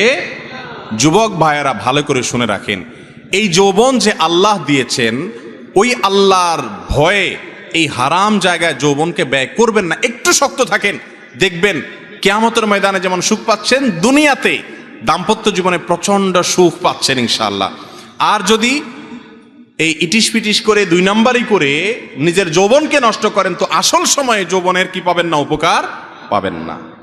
আমার মনে হচ্ছে ইসলামের বিধান অনুযায়ী আমার বিবাহ করা ফরজ, কিন্তু আমি স্টুডেন্ট, তাই মা বাবাকে বলতে পারছি না। এখন আমার করণীয় কি? আপনার মা বাবাকে আমার কাছে নিয়ে আসেন, আমার কাছে নিয়ে আসেন। যদি আনতে পারেন কোনো মতে, ইনশাআল্লাহ চাচা চাচিকে আমি বুঝাই নেব, ইনশাআল্লাহ। আর আমার কাছে যদি নিতে পারেন কোনো ভালো আলেম, যিনি বিবাহের ফজিলত বুঝে, গুরুত্ব বুঝাতে পারে, চাচা চাচিকে বুঝাবে, তার কাছে ধরে নিয়ে যান মুরব্বীরে। বুঝতে পারছেন ভাইরা আমার? এই কথা আমি সবসময় বলি, সব জায়গায় বলি, আমার কথা না, নবী করিম সাল্লাল্লাহু আলাইহি সাল্লামের কথা। বিবাহ যদি দেরিতে করা হয়, সমাজ অশান্তিতে ভরে যাবে। এরপরেও বাপ মারা বুঝতে চান না এগুলা। আমাদের যুবকরা জেনা করতে চায় না, হালাল সম্পর্ক রাখতে চায়, উপার্জন করে না। আমার কথা হলো, যে যুবকরা উপার্জন করে না এই অজুহাতে তাদের বাবা মা বিয়ে দেয় না যে নিজের পায়ে দাঁড়াও, মানে অনেক পয়সা করে কামাও, চাকরি টাকরি করো তারপরে বিয়ে করো। আমার কথা হলো, যুবক যদি বিবাহের উপযুক্ত হয়ে যায়, উপযুক্ত ভালো পাত্রী পাওয়া যায়, বিবাহের আগদটা করে দেন, মেয়ে মেয়ের বাড়ি থাকুক, ছেলে ছেলের বাড়ি থাকুক, একটা সম্পর্ক তৈরি হোক, হালাল সম্পর্ক। যেদিন উপার্জন করবে, চাকরি পাবে, ব্যবসা করবে, সেদিন সে মেয়েকে ঘরে তুলে এনে নিয়মতান্ত্রিক সংসার করবে, অন্তত সম্পর্কটা থাকুক। এমনিও সম্পর্ক করবে, হারাম সম্পর্ক করবে, তাহলে সেটা হালাল ভাবেই হোক, ঠিক না বে ঠিক? এটা যদি বাবা মারা বুঝেন তাহলে তো সমস্যার সমাধান হয়। আল্লাহ তাআলা আমাদের বাবা মা এবং চাচা চাচাদেরকে হেদায়েত দান করবো না, আমিন। আমি একবার ঢাকায় কোন একটা প্রোগ্রামে ছিলাম, আমি অবাক হয়েছি। পল্টনে একটা হোটেলের উদ্বোধনী অনুষ্ঠানে, তো এক বাপ ছেলে দুজন আসছে, আয়েশার সাথে বলল আমাকে চিনে, ভিডিও দেখে, বক্তব্য শুনে, ভালো কথা। ছেলে বাপে বলল আমার ছেলে, সাথে সাথে ছেলে আমাকে বলল, হুজুর আব্বু সামনে আছে, আব্বুকে বলেন আমাকে বিয়ে দিতে। বহু বলছি, কোনো কথা শুনে না। হুজুর আপনি জীবনে আপনার এভাবে পাবো কল্পনা করি নাই, এখন আপনি ধরেন আব্বুকে বুঝান। আমি চিন্তা করলাম সুবহানাল্লাহ, এই ছেলের কপালে আজকে বাড়িতে মায়ের কি পরিমাণ আছে আল্লাহ ভালো জানে, তবে সে সাহস করছে, মাশাআল্লাহ। তো যাই হোক, আমাদের বাবা মাদের এগুলো বোঝা উচিত, এবং আলেমরাও এগুলোর গুরুত্ব বোঝাবেন যে সময় হয়ে গেলে আর বিলম্ব করবেন না, ধ্বংস হয়ে যাবে। এরপরে ছেলে যখন 2 নম্বর পথে যাবে, মেয়ে 2 নম্বর পথে যাবে, তারপরে এসব হুজুরের কাছে তাবিজ চাইবেন, হুজুর ছেলে তো ওই সকিনার হাত ধরে চলে গেছে, মেয়ে তো ওই লিটনের সাথে চলে গেছে। এরপরে হুজুরের কাছে দোয়া চাইবেন, আপনি কাজ করবেন উল্টা পাল্টা, এরপরে দোয়া চাই, কি কাজ হবে? আল্লাহ তাআলা আমাদের মুরব্বীদের বোঝার তৌফিক দান করুন। আমরা দিনের দায়ী হতে চাই, তো আমরা কিভাবে শুরু করব? দিনের দায়ী হওয়ার জন্য 1 নম্বর কাজ হলো, যেটুকু শুনেছেন ভালো করে সঠিকভাবে যাচাই বাছাই করে, প্রয়োজনে কয়েকজন আলেম থেকে শুনে, বই পুস্তক পড়ে, কোরআন হাদিস পড়ে যাচাই বাছাই করে যেটুকু জানছেন সেটুকু বলবেন, আন্দাদুন্দা বলবেন না। অনেক সাধারণ ভাইরা আছেন আজকাল, কোরআন হাদিসের কিছু কথা, কিছু হাদিস কোরআন জানার পরে এমনভাবে ইসলাম প্রচার শুরু করে, বিরাট শেখ, বিরাট আলেম হয়ে যায়, হুজুরের উপরে বড় হুজুর সে। এই রোগ আছে না নাই? তাদের ফতোয়া শুনলে আল্লাহু আকবার, হুজুররা টাসকি খেয়ে বসে থাকে, এরকম ফতোয়া দিয়ে বসে থাকে। তো যুবক ভাইয়েরা বা আমাদের সাধারণ মুসলমান ভাইয়েরা, আপনারাও ইসলাম প্রচার করবেন। নবীজি বলেছেন বাল্লিগু আন্নি ওয়ালাউ আয়া, একটা আয়াত হলে অন্যের কাছে পৌঁছায় দিবেন, কিন্তু যেটুকু জানবেন সেটুকু, মন গড়া না। আল্লাহ তাআলা আমাদেরকে বোঝার তৌফিক দান করুন। আমি নামাজ পড়ি এবং হস্তমৈথুনের ও বদভ্যাসে অভ্যস্ত। আমি চেষ্টা করি এমন এই জঘন্য পাপ থেকে নিজেকে বের করতে, কিন্তু যতবারই অপরাধ করি ততবার চেষ্টা করি এবং তওবা করি। শেখ দয়া করে বলবেন আমি কি নিজেকে কিভাবে এই পাপ থেকে বিরত রাখতে পারবো? ভাই, এ বিষয়ে এর আগেও বারবার বিভিন্ন যুবকরা বলেছেন। ওয়াল্লাহি, আল্লাহর কসম, আমার খুব ভালো লাগে যখন আমার যুবক ভাইরা এই সমস্ত প্রশ্ন করেন, যে প্রশ্নের মাধ্যমে তিনি ভালো পথে আসার জন্য ছটফট করতে থাকেন। শয়তানের সাথে পারেন না, ইবলিস তাকে অন্যায়ের পথে, হারামের কাছে নিয়ে যায়, তিনি চান একটু আসার জন্য। আল্লাহ তাআলা আমার এই ভাইদেরকে সাহায্য করুন। আল্লাহ আমাদেরকে হারাম থেকে বের হয়ে আসার মতো ইমানি শক্তি দান করুন। ভাইরা আমার, গুনাহ তো আমরা সবাই কম বেশ করি। কয়জন আছেন গুনাহ করার পর গুনাহ থেকে বাঁচার জন্য ছটফট করেন, তওবা করার জন্য? তো এই সমস্ত ভাইয়েরা যারা তওবার জন্য ছটফট করেন, আমি তাদের ব্যাপারে সুধারণা রাখি, আমার আল্লাহ তাদেরকে তওবার তৌফিক দিবেন ইনশাআল্লাহ। যারা পাপ করার পর, অপরাধ করার পর কোনো সেন্স নাই, কোনো হিতাহিত, কোনো ভালো মন্দ ধারণা নেই, অপরাধ বোধ নেই, অপরাধের অদৃশ্য দাহন তার ভিতরে হয় না, এই ব্যক্তি অপরাধ থেকে ছুটে আসা অনেক কঠিন হয়। অপরাধ করতে করতে অপরাধের ব্যাপারটাতে এতটা বেপরোয়া হয়ে যায়, তার কাছে অপরাধ ডাইলবাত হয়ে যায়। এটা খুব ডেঞ্জারাস আলামত। তওবা নসিব হয় কম, চোখের পানি ফেলেন যে আল্লাহ পাপ তো করি, তোমার কাছে দিলটা নরমও হয় না। আল্লাহ আমাদেরকে গুনাহ থেকে সরে আসার তৌফিক দান করুন। হস্তমৈথুনের এই গুনাহের সাথে আমাদের অনেক ভাইরা জড়িত, অনেক ভালো কাজ আছে, কিন্তু এখান থেকে বাঁচতে পারে না। ভাই, 1 নম্বর কথা হলো, মোবাইল থেকে সমস্ত খারাপ জিনিস ফরম্যাট করে ডিলিট করে দেন। যদি সৎসাহস না থাকে বা মনে হয় যে আবার মোবাইলে সেটা চলে আসবে, মোবাইলটা বিক্রি করে একটা বাটনওয়ালা মোবাইল নেন, যেখানে কিছু থাকবে না। একটু কঠিন হবে, কিন্তু হিম্মত করে আল্লাহর জন্য ত্যাগ করেন না। একটু ত্যাগ করলে, প্রিয় মানুষের জন্য ত্যাগ করলে ভালো লাগে, আল্লাহর জন্য ত্যাগ করলে আপনার ভালো লাগে কাজ করবে।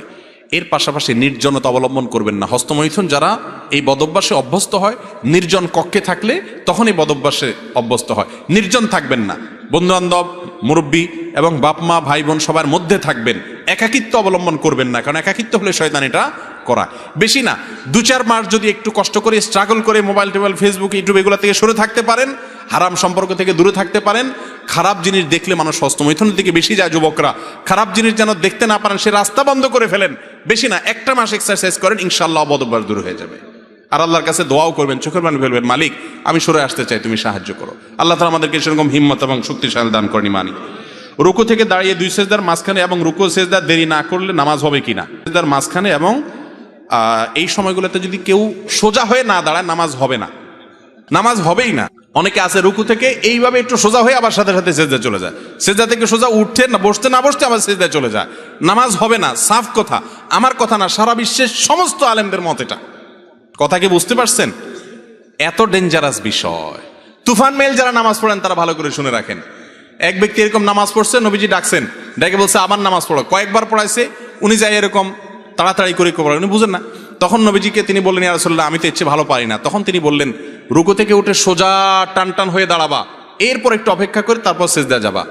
সেজদা থেকে উঠে সেজদা গিয়ে একটু অপেক্ষা করবা, সেজদার তাসবিহ পড়ার পর উঠে সোজা হয়ে বসে টান টান হয়ে সোজা হয়ে একটু অপেক্ষা করবা, তারপর সেজদা যাবা। আর যদি উঠে সাথে সাথে চলে যাও, কোনো অপেক্ষা না করে, নামাজ হবে না। কথা কি বুঝতে পারছেন? খুব ডেঞ্জারাস বিষয়। মসজিদের মাইকে হারানো জিনিসে কথা বলা যাবে কিনা? যাবে না, এটা জঘন্য গুনাহের কথা। অনেক মসজিদে এটা হয়। মসজিদের মাইকে কোনো হারানো জিনিসের ঘোষণা দেওয়া যাবে। জাতীয় কোনো ইস্যু, গোটা সমাজের কোনো ইস্যু, মানুষ কোনো বিপদের মুখে পড়ছে, মানুষকে বিপদের হাত থেকে বাঁচানোর জন্য মাইক থেকে আপনি সতর্ক করেছেন, সেটা ভিন্ন জিনিস, সেটা জায়েজ আছে। কিন্তু হারানো জিনিসের ঘোষণা মসজিদ থেকে দেওয়া যায় না। নবীজি সাল্লাল্লাহু আলাইহি সাল্লাম বলেছেন, কেউ যদি মসজিদে কোনো হারানো জিনিসের ঘোষণা দেয়, তোমরা তার জন্য বদদোয়া করবে, আল্লাহ তোমার জিনিসটা ফেরত না দেখ। যারা মসজিদের মাইকে গায়ের জোরে এসব ঘোষণা দিবে, আপনারা যার যার বাসা বাড়ি থেকে সবাই মিলে বদদোয়া করবেন যে তোমার জিনিসটা না পাও তুমি। এরপরে প্রশ্ন হলো, কোনো গুনার জন্য যদি আমি তওবা করি এবং সেই গুনার কাজ যদি আমি পুনরায় করে ফেলি, তাহলে আমি কি করব? গুনাহের কাজ থেকে তওবা করার পর যদি আবার তওবা ভেঙে যায়, আবার তওবা করবেন। এভাবে করতে করতে চলতে হবে। আরে ইয়ে কুস্তি তো হয় অমর ভর কি, কবি ও দাবালে কবি তু দাবালে। শয়তানের সাথে লড়াই তো মরণ পর্যন্ত হবে। আপনি তওবা করে জিতে গেছেন, ও আবার আপনাকে গুনাহ করে নামাই দিছে, আবার তওবা করে উঠে যাবেন। এভাবে কুস্তা করতে করতে করতে কবরের আগে যদি আপনি শেষবার তারেক উপকাত করে চলে যেতে পারেন, তাহলে তো জান্নাত। এই জন্য তওবা থামানো। ইবলিস কি করে জানেন? আপনি একটা গুনাহ থেকে তওবা করছেন, আর করব না, মাহফিলে আজকে নিয়ত করে আসছি আর এটা করব না, এরপরে আবার কয়দিন পরে হয়ে গেছে। ইবলিস বলবে কি, তো ভেঙেই তো গেছে, আল্লাহ কি, থাক তাহলে কর। ইবলিস এবার ইজি করে দেয়। ইবলিস বলবেন না, আমার আল্লাহর নাম তায়েব না, আমার আল্লাহর নাম তাওয়াব। তাওয়াব মানে জানেন? বারবার যিনি বান্দার তওবা কবুল করেন। আবার সেটা শুনে এবার অপকর্ম করতেই থাকবেন যে তওবা তো বারবার কবুল করে, আবার করব। এই সুযোগ না। এরকম বেপরোয়া হয়ে করলে সে তওবা আল্লাহ কবুল করবেন না। একজনের হাত কাছে ঔষধ আছে, মলম, কাটা জায়গায় লাগালে সাথে সাথে রক্ত বন্ধ হয়ে যায়। এই জন্য সে চাকু নিয়ে একটু পরপর এ হাত কাটে, এরপরে এ হাত কাটে। একজনকে কি অবস্থা করছ কেন? আমার কাছে মলম আছে। এরা আপনারা কি বলবেন? পাগল বলবেন না? তওবার রাস্তা আছে, এই জন্য আপনি গুনাহ করতে থাকবেন, এটা কোনো সুস্থ মানুষের কাজ? আল্লাহ আমাদের বোঝার তৌফিক দান করুন। উসিলা তালাশ করতে গিয়ে কি আমি কোনো পীর, মুর্শিদ অথবা আলেমের বায়াত গ্রহণ করা আবশ্যক? কোরআনে আল্লাহ বলছেন ওয়াবতাগু ইলাইহিল ওয়াসিলা, আর পেয়ে গেছে একটা আয়াত, আল্লাহ উসিলা ধরতে বলছে। এখন উসিলাকে পীর সাহেব ধরে, তো পীর সাহেব কারে ধরবে?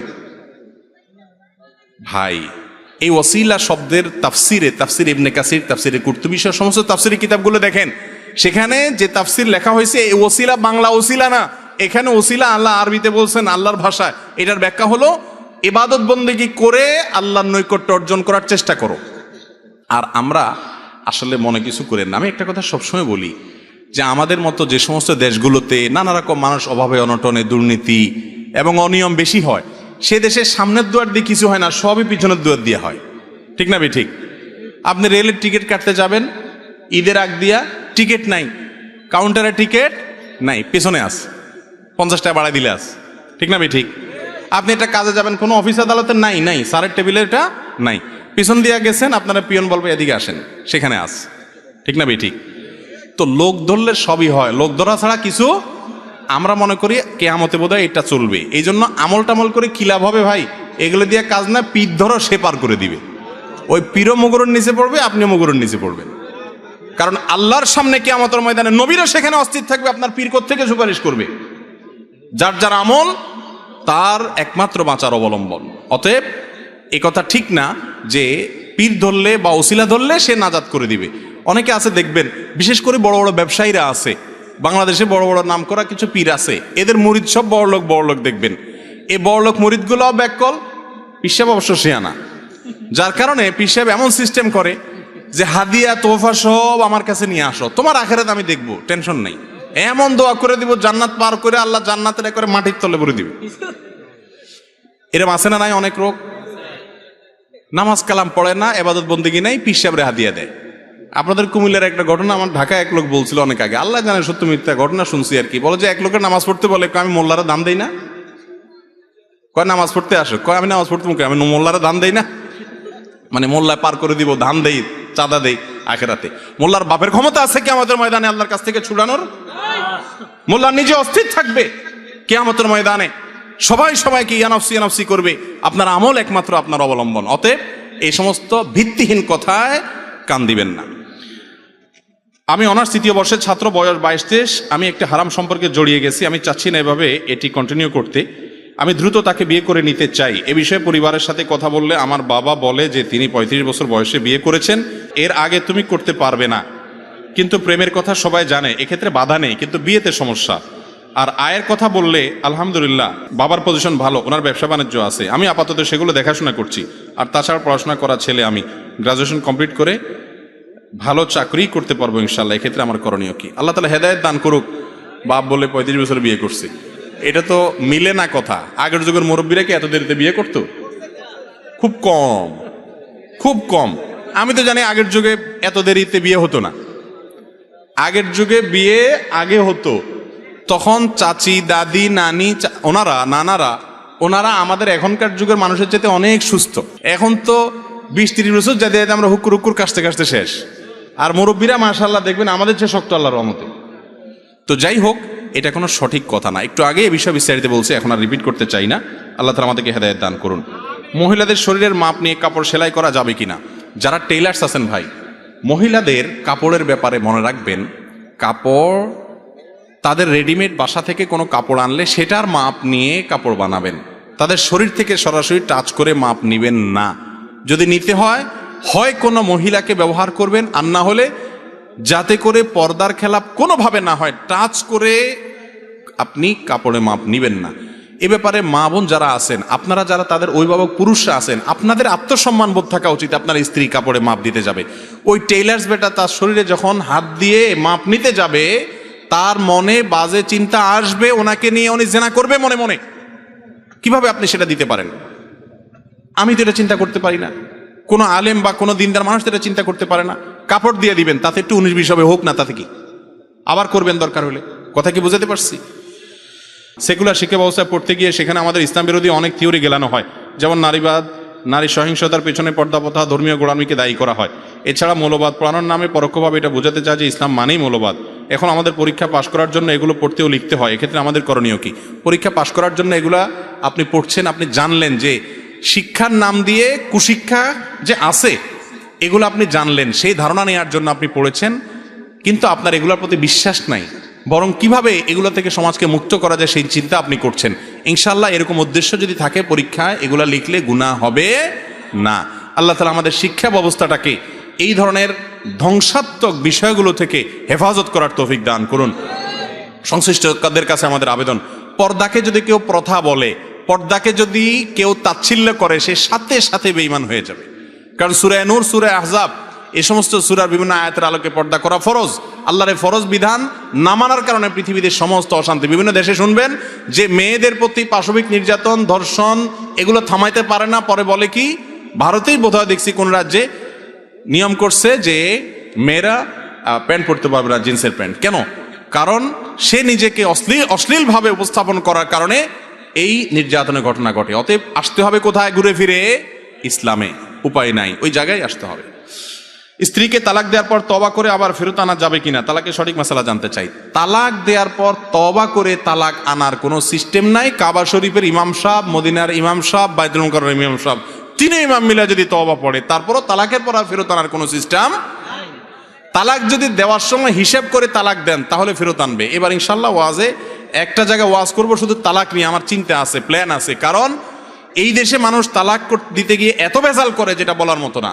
মনে রাখবেন, কখনো ভুলেও কেউ কারো স্ত্রীকে 3 তালাক এটা মুখের বাহিরে আনবেন না, এটা আনা গুনাহ, হারাম, নাজায়েজ কাজ। স্ত্রীকে তালাক দেয়া লাগলে সর্বোচ্চ 1 বলবেন।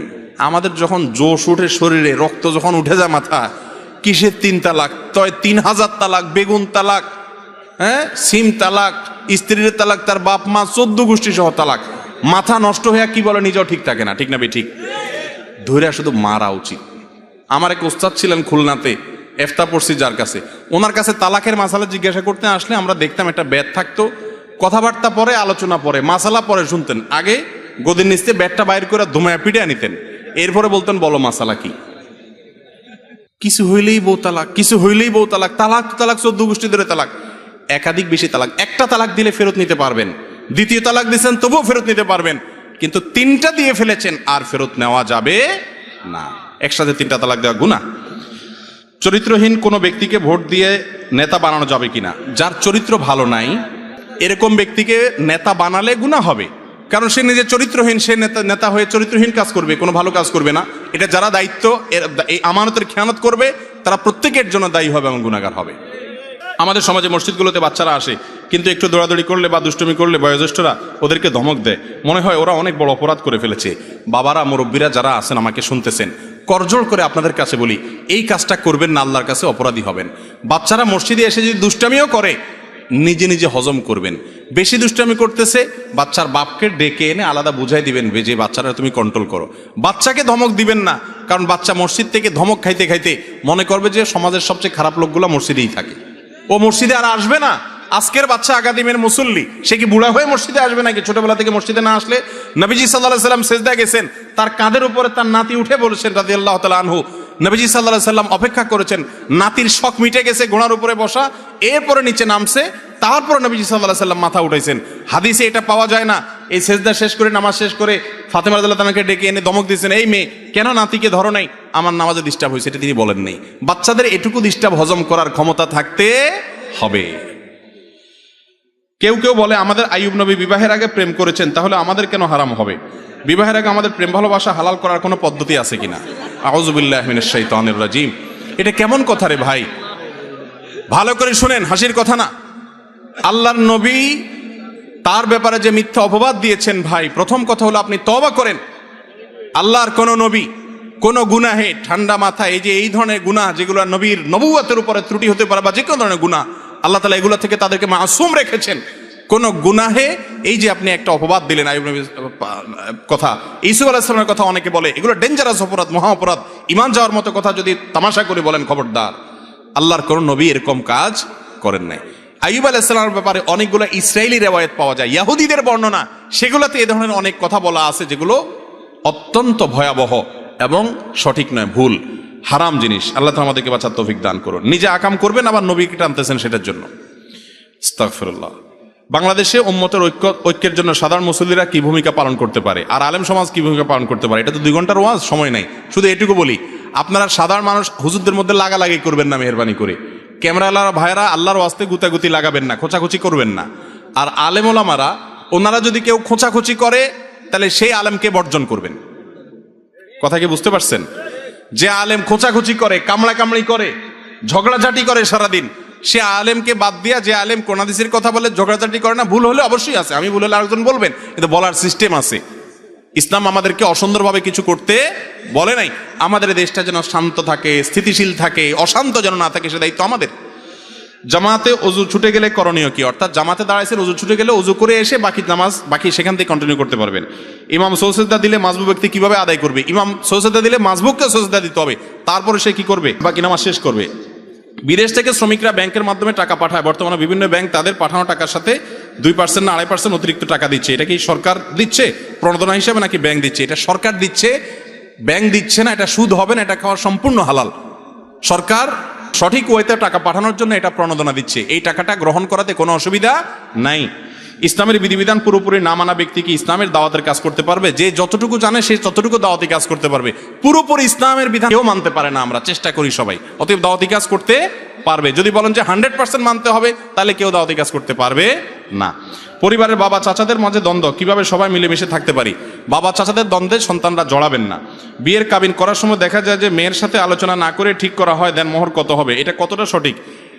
এটা বাবা মা এবং আত্মীয় স্বজনদের অধিকার আছে, কিন্তু মেয়েকে জিজ্ঞেস করা হবে, মেয়ের মতামতেরও রাইট আছে। অনেক সময় দেখা যায় কবরস্থান মেইন রাস্তার পাশে, ওই রাস্তা দিয়ে চলতে হয়, মেয়েদের পিরিয়ডের সময় কবরস্থানের পাশ দিয়ে যাওয়াতে কোনো গুনাহ হবে না, কোনো অসুবিধা নাই।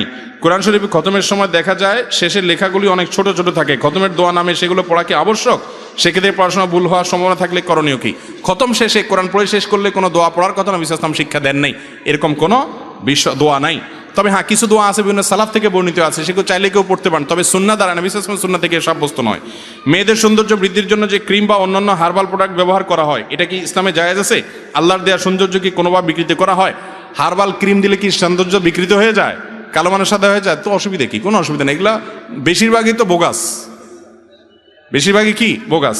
আর যদি একটু আপনার চেহারার মধ্যে উজ্জ্বলতাও আসে, এর কারণে আল্লাহ সৃষ্টি বিকৃত হয় না, গুনাহ হবে না। পরিবারের প্রতি ক্ষমা নীতি প্রদর্শন করতে হবে, এই মর্মে কোনো মাসালা আছে কিনা? ক্ষমা সবাইকে করতে হবে, পরিবারের লোকেরা ভুল করে তাদেরকেও ক্ষমা করতে হবে। ফেসবুকে বিখ্যাত কোনো মৃত ব্যক্তি যেমন নিউটন, তার ছবি এবং নাম কোনো প্রকার অসম্মান প্রদর্শন না করে প্রোফাইল পিকচার এবং প্রোফাইল নেম ব্যবসায় ব্যবহার করা যাবে কিনা? কোনো অমুসলিম বা কোনো কাফিরের নাম আপনি প্রোফাইল পিকচার কেন ব্যবহার করবেন? এটা তার প্রতি অতিরিক্ত দুর্বলতার প্রমাণ। সুদের মাধ্যমে গঠিত দেহের ইবাদত আল্লাহ তাআলা কবুল করেন না, এমন বাবা মার সাথে জড়িত থাকে, তাহলে তাদের সাথে সন্তানের ইবাদতে কি কবুল হবে কিনা? সন্তান যদি ছোট হয় তারটা মাপ, যদি বড় হয় তাহলে নিজে উপার্জন করে চলবে, শুধু হারামের উপরে চলবে না। বাবার যদি মুসরি উপার্জন হয় সেটা খেতে পারবে, হালালও আছে হারাম আছে, এরকম হলে।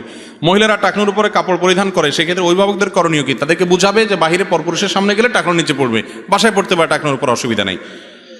দাওয়াত করে নিয়ে খাওয়ালো, তারপর সামনের টেবিল পেতে টাকা আদায় করলো, এটা কি জায়েজ আছে কিনা? এটা হলো ভাই ভদ্র ভাষায় ডাকাতি করা, এটার নাম ভদ্র ভাষায় কি করা?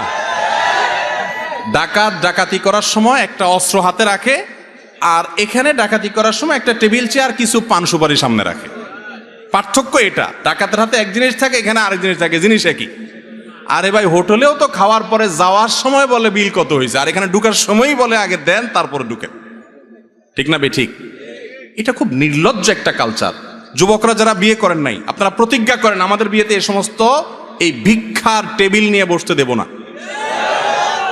ভাই, আপনার যদি সামর্থ্য না থাকে, আপনি শুধু ডাইল ভাত দিয়ে খাওয়ান, শুধু গোশ ভাত খাওয়ান, আপনি 4 পদ করবেন, এরপরে পাবলিক থেকে চাঁদা আদায় করবেন। আপনারা খাওয়াইতে বলছে কি? আপনার সামর্থ্য নেই, আপনি খাওয়ায়েন না, কিন্তু খাওয়াইবেন আবার চাঁদা নিবেন। বিয়ের দাওয়াত, আকিকার দাওয়াত পাইলে আজকাল মানুষ খুব মনে কষ্ট পায়। কেন? কারণ ফ্যামিলির 4 জন মিলে 4 পাশা 20, 2000 টাকা হয়তো খাবে বড় জোর, কিন্তু দিতে হবে 5000 টাকা, তাহলে 3000 লস।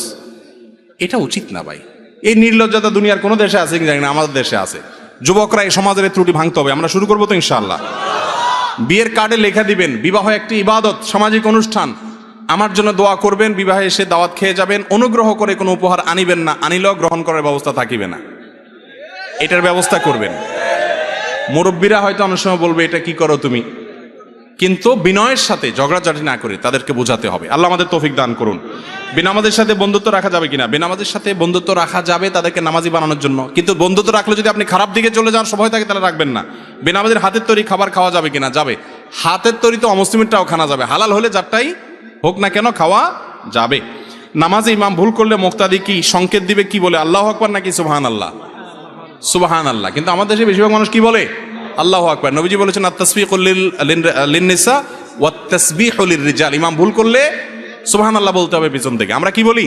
আল্লাহু আকবার বলি, এটা ভুল। একজন ইমাম সাহেব বলেছেন বুকে হাত বাঁধা, রফিয়ে দেন ও জোরে আমিন বলা ইমামের পিছনে নাকি হানাফি মাযহাবের অনুসারীরা নামাজ পড়তে পারবে না। ইমাম সাহেব ভুল বলেছেন যদি এটা বলে থাকেন, কারণ কাবা শরীফে ইমাম সাহেব এই কাজগুলা করেন, তার পিছনে আমরা ওমরা হজ করতে গিয়ে পিছনে নামাজ পড়ি না, তাহলে তো কারো নামাজ হবে না, অতএব এটা ভুল কথা। আচ্ছা, সকল ঈদের বড় ঈদ নাকি ঈদে মিলাদুন্নবী, এই কথা বলা সঠিক কিনা? না ভাই, 2টা ঈদ ইসলাম দিয়েছে, আর কোনো ঈদ নাই, এটা মন গড়া ঈদ। রাসূলের প্রতি দুরূদ পড়লে অনেক ফজিলত, তাহলে আজানের আগে দুরূদ পড়লে কেন বেদাত হবে? রাসূল সাল্লাল্লাহু আলাইহি সাল্লাম বলেছেন আজানের পরে দোয়া সময় দুরূদ পড়তে। আপনি আগে পড়লে হবে কেমন? আগেরটা পরে, পরেরটা আগে করলে তো বেদাত হবেই। ঢিলা কুলুক ধরে হাঁটাহাঁটি করা, উঠা বসা করা বা পা নাড়িয়ে উঁচু নিচু করা, কাশাকাশি করা কি শরীয়ত সম্মত? হুজুর বলেছেন ঢিলা কুলুক না করলে নাকি সঠিকভাবে পবিত্রতা অর্জন করা যায় না। এই বিষয়ে সঠিকটা জানতে চাই। দেখুন, পবিত্রতা অর্জন করা আবশ্যক। যদি কারোর পেশাব অনেক সময় ধরে পড়ে, তিনি সময় নেবেন, অপেক্ষা করবেন। এক্ষেত্রে যদি কারোর একটু মুভমেন্ট করলে ক্লিয়ার হয়, তাহলে তিনি টয়লেটে ঢুকিয়ে দরজা আটকে করেন অথবা নিজের মতো করে করেন। কিন্তু আপনার রাস্তাঘাটে হাঁটতে হাঁটতে এভাবে মানুষের সামনে করা অবশ্যই দৃষ্টিকটু। এটা কখনো ইসলামের নির্দেশনা নয়। বিশেষ করে অনেক সময় সতরমুক্ত হয়ে যায়। মেয়েদের কাছে বিবাহ পড়ানো কি সুন্নাহ পদ্ধতি কিনা? উকিল বাপ হিসেবে কাকে করা সঠিক? নিজের বাপ থাকতে পারে, কিসের উকিল বাপ? বিয়েতে কোনো উকিল বাপ নাই, আপনারা বিয়ের সময় কোনো উকিল বাপ রাখবেন না। আচ্ছা, এরপরে আসেন, অনেক আলেম বলেন স্ত্রীর সবাসের পর ফরজ গোসল না করে নাকি মাটিতে পা দেয়া যায় না। তাহলে কি ঝুলে থাকবে? এবং দুনিয়াবি সকল কাজকর্ম করাও নাকি হারাম। সুবহানাল্লাহ। তো গোসল করবে কেমনে? সেটাও তো একটা দুনিয়াবি কাজই। যেমন ব্যবসা বাণিজ্য, চাকরি, ভাই এগুলো সব মন গড়া মাসালা। মহিলারা তাদেরকে দুর্বল পাইয়া যে কত ফতোয়াবাজি আমাদের দেশে মহিলাদের বিরুদ্ধে চলে, ভুয়া। আবার একই কাজ পুরুষের জন্য কিন্তু না। কি ডেঞ্জারাস কথা চিন্তা করেন, এগুলো ভুয়া। ভাই গোসল ফরজ হলে ফরজ গোসল করার আগ পর্যন্ত অন্য নামাজের কোনো ওয়াক্ত না থাকলে দুনিয়ার কাজ করা যাবে। এই টাইমে ওযু করে নিয়ে তারপর অন্য কাজ করবেন, এটাই সুন্নাত। আর যদি দ্রুত গোসল করে ফেলতে পারেন সেটা বেশি ভালো। নামাজের কাতারে অনেক ফাঁকা ফাঁকা হয়ে দাঁড়ায়, এই ফাঁকা ফাঁকা হয়ে দাঁড়ায় মনে হয় কেউ আবার আসবে, এমন ফাঁকা রাখে, সেই জন্য তার জায়গা রাখে। এটা কি সঠিক কিনা? না, এটা যা উচিত না। নবী সাল্লাল্লাহু আলাইহি ওয়াসাল্লাম বলছেন সুদ্দুল খালাল, কাতারের মধ্যকার ফাঁকা কি করো? বন্ধ করো। অহেতুক বন্ধ ফাঁকা রাখা যাবে না। অনেকে বন্ধ করতে আসলে বলে ভাই গায়ের দিকে ছুটছেন কেন, একটু দূরে দাঁড়ান। এটা ঠিক না, সুন্নাতের খেলাফ।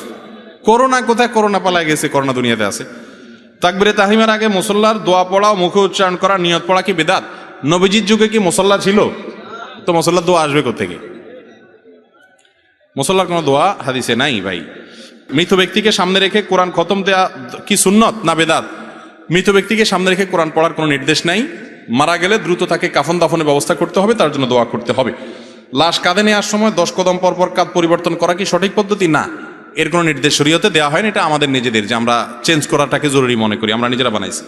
মৃত ব্যক্তিকে দাফন করার পর সম্মিলিতভাবে হাত তুলে কান্নাকাটি করে দোয়া করা কি সঠিক পদ্ধতি নাকি বিদআত? নবীজি সাল্লাল্লাহু আলাইহি সাল্লাম লাশ দাফন করার পরে বলতেন সালু লাহু আত-তাসবিত, তোমাদের ভাইয়ের জন্য আল্লাহর কাছে দোয়া করো যেন সে মুনকার নাকিরের প্রশ্ন উত্তর দিতে পারে। এই জন্য সবাই ইন্ডিভিজুয়াল দোয়া করবেন। নবী সাল্লাল্লাহু আলাইহি সাল্লাম দোয়া করেছেন। এখানে সবাইকে নিয়ে একসাথে দোয়া এবং আরো অন্যান্য দোয়া লম্বা চড়া এরকম কোনো কিছু হাদিস দ্বারা প্রমাণিত না। যেটুকু যেভাবে আসছে সুন্নাত সেটাই করা হলো ইসলাম। মৃত ব্যক্তিকে কেন্দ্র করে 5 দিন, 10 দিন, 40 দিন প্রতি বছর মৃত্যুবার্ষিকী পালন করা কি? এটা হলো আমাদের দেশের সবচেয়ে বড় প্রচলিত বিদআত। হিন্দুদের শ্রাদ্ধ অনুষ্ঠান থেকে এটা আসছে। যুবকরা গুগলে যে শ্রাদ্ধ লিখবেন, দেখবেন যে আমরা যেটা করি মুসলমানরা, এই খাওয়ানি, মৃত্যুর খাওয়ানি সেম ওখান থেকে আসছে। এটা শরীয়তে বলে নাই, বরং যে মারা গেছে তার আত্মীয়দেরকে সবাই খাওয়াবে। আমরা খাওয়াই অবশ্য, 2-4 দিন খাওয়াই, এরপরে শুধু আসলে একসাথে গরু সহ খাই। এটা উচিত না। কবর জিয়ারতের সঠিক পদ্ধতি জানতে চাই। বাংলাদেশে প্রচলিত 4 কুল 3 কুল পড়া কি সুন্নাহ পদ্ধতি? কবর জিয়ারত করার জন্য কোরআন তেলাওয়াত করা কথা কোরআন হাদিসে কোথাও আসে না। কবর জিয়ারত করতে গিয়ে সালাম দিবেন। সালাম কি বলে দিবেন? কয়েক রকমের ভাষ্য আছে, যেমন আসসালামু আলাইকুম আহলাদ দিয়ার ইবনাল মুমিনিন ওয়াল মুসলিমিন ওয়া ইন্না ইনশাআল্লাহু তাআলা বিকুম লালাহিকুন বা লাহিকুন, এভাবে দোয়া করা সুন্নাত। আমার 2 দাদা আছে, তারা হাসরের ময়দানে সুপারিশের জন্য মুরিদ হয়েছে, তাদের উদ্দেশ্যে কিছু বলেন। ভাই এটা তো বলছি যে পীর সাহেব আপনার জন্য সুপারিশ করবেন, ওই পীর সাহেব নিজের ইয়ানফসি করতে করতে বেতাল থাকবে। কোত্থেকে পীর সাহেব সুপারিশ করবে? আপনারা আদম ব্যাপারী শুনছেন? আদম ব্যাপারী, এই আদম ব্যাপারীর মতো অবস্থা এদের হবে, যে টাকা পয়সা জমি জমা সব বেচে দিলেন। কেন? আপনি বিদেশ যাবেন স্বপ্ন দেখলেন বসে বসে, আদম ব্যাপারী টাকা নিয়ে উদাও শেষ। এবার আপনি মানে হাই হাই করা ছাড়া উপায় নাই। কিয়ামতের ময়দানে এই সমস্ত পীর সাহেবদের কাউকে খুঁজে পাওয়া যাবে না। নবীরা যেখানে মুসা আলাইহিস সালামের কাছে মানুষ যাবে, উনি বলবেন আরে আমি জানি না, নিজেকে নিয়ে পেরেশান আছি, তোমরা সামনে দেখো, মোহাম্মদকে দেখো। তারা যেহেতু নিজেরা করতে পারবেন না, কোথাকার কোন পীর সাহেব আল্লাহর কাছে যাবে? বহুত ভুয়া দালাল দুনিয়াতে পাওয়া যায়, গোড়া এদের কাউকে পাওয়া যায় না। এরকম কোন পীর যদি বলে করবে, তাহলে তার ভণ্ড হওয়ার সবচেয়ে বড় প্রমাণ এটা। ধরতে হবে কোরআন হাদিস, কোনো ব্যক্তি না। ওই যে সোজা রাস্তা আসে না, এই জন্য এই সমস্ত বাঁকা রাস্তা যায়, মানুষ ধরে যেতে পার করে দেয়। আল্লাহর কাছে এই সমস্ত 2 নম্বরই চলে না। দুনিয়াতে দালাল দিয়া চলে, আখিরাতে আল্লাহর কাছে দালালে চলে না। দুনিয়ার নেতারে ডাইরেক্ট পাওয়া যায় না, দালাল দিয়া যাইতে হয়। আমার আল্লাহর কাছে ডাইরেক্ট কানেকশন, কোনো দালালের খাওয়া নাই। মসজিদের ইমাম সাহেব হুজুর কেরাত খুব খারাপ অবস্থা, বলতে গেলে একদম লাহানে জলি হয়, ইমাম সাহেবের কেরাতে যদি বড় ভুল হয় তাহলে সেই ইমামকে পরিবর্তন করা এলাকাবাসীর কর্তব্য। তার পিছনে জানা মানুষ নামাজ পড়লে তাদের নামাজ হবে না, প্রয়োজন আলাদা জামাত করতে হবে। কোনো এলাকাতে এরকম থাকলে আলেমরা এলাকাবাসী মুরব্বীদেরকে বুঝাবেন।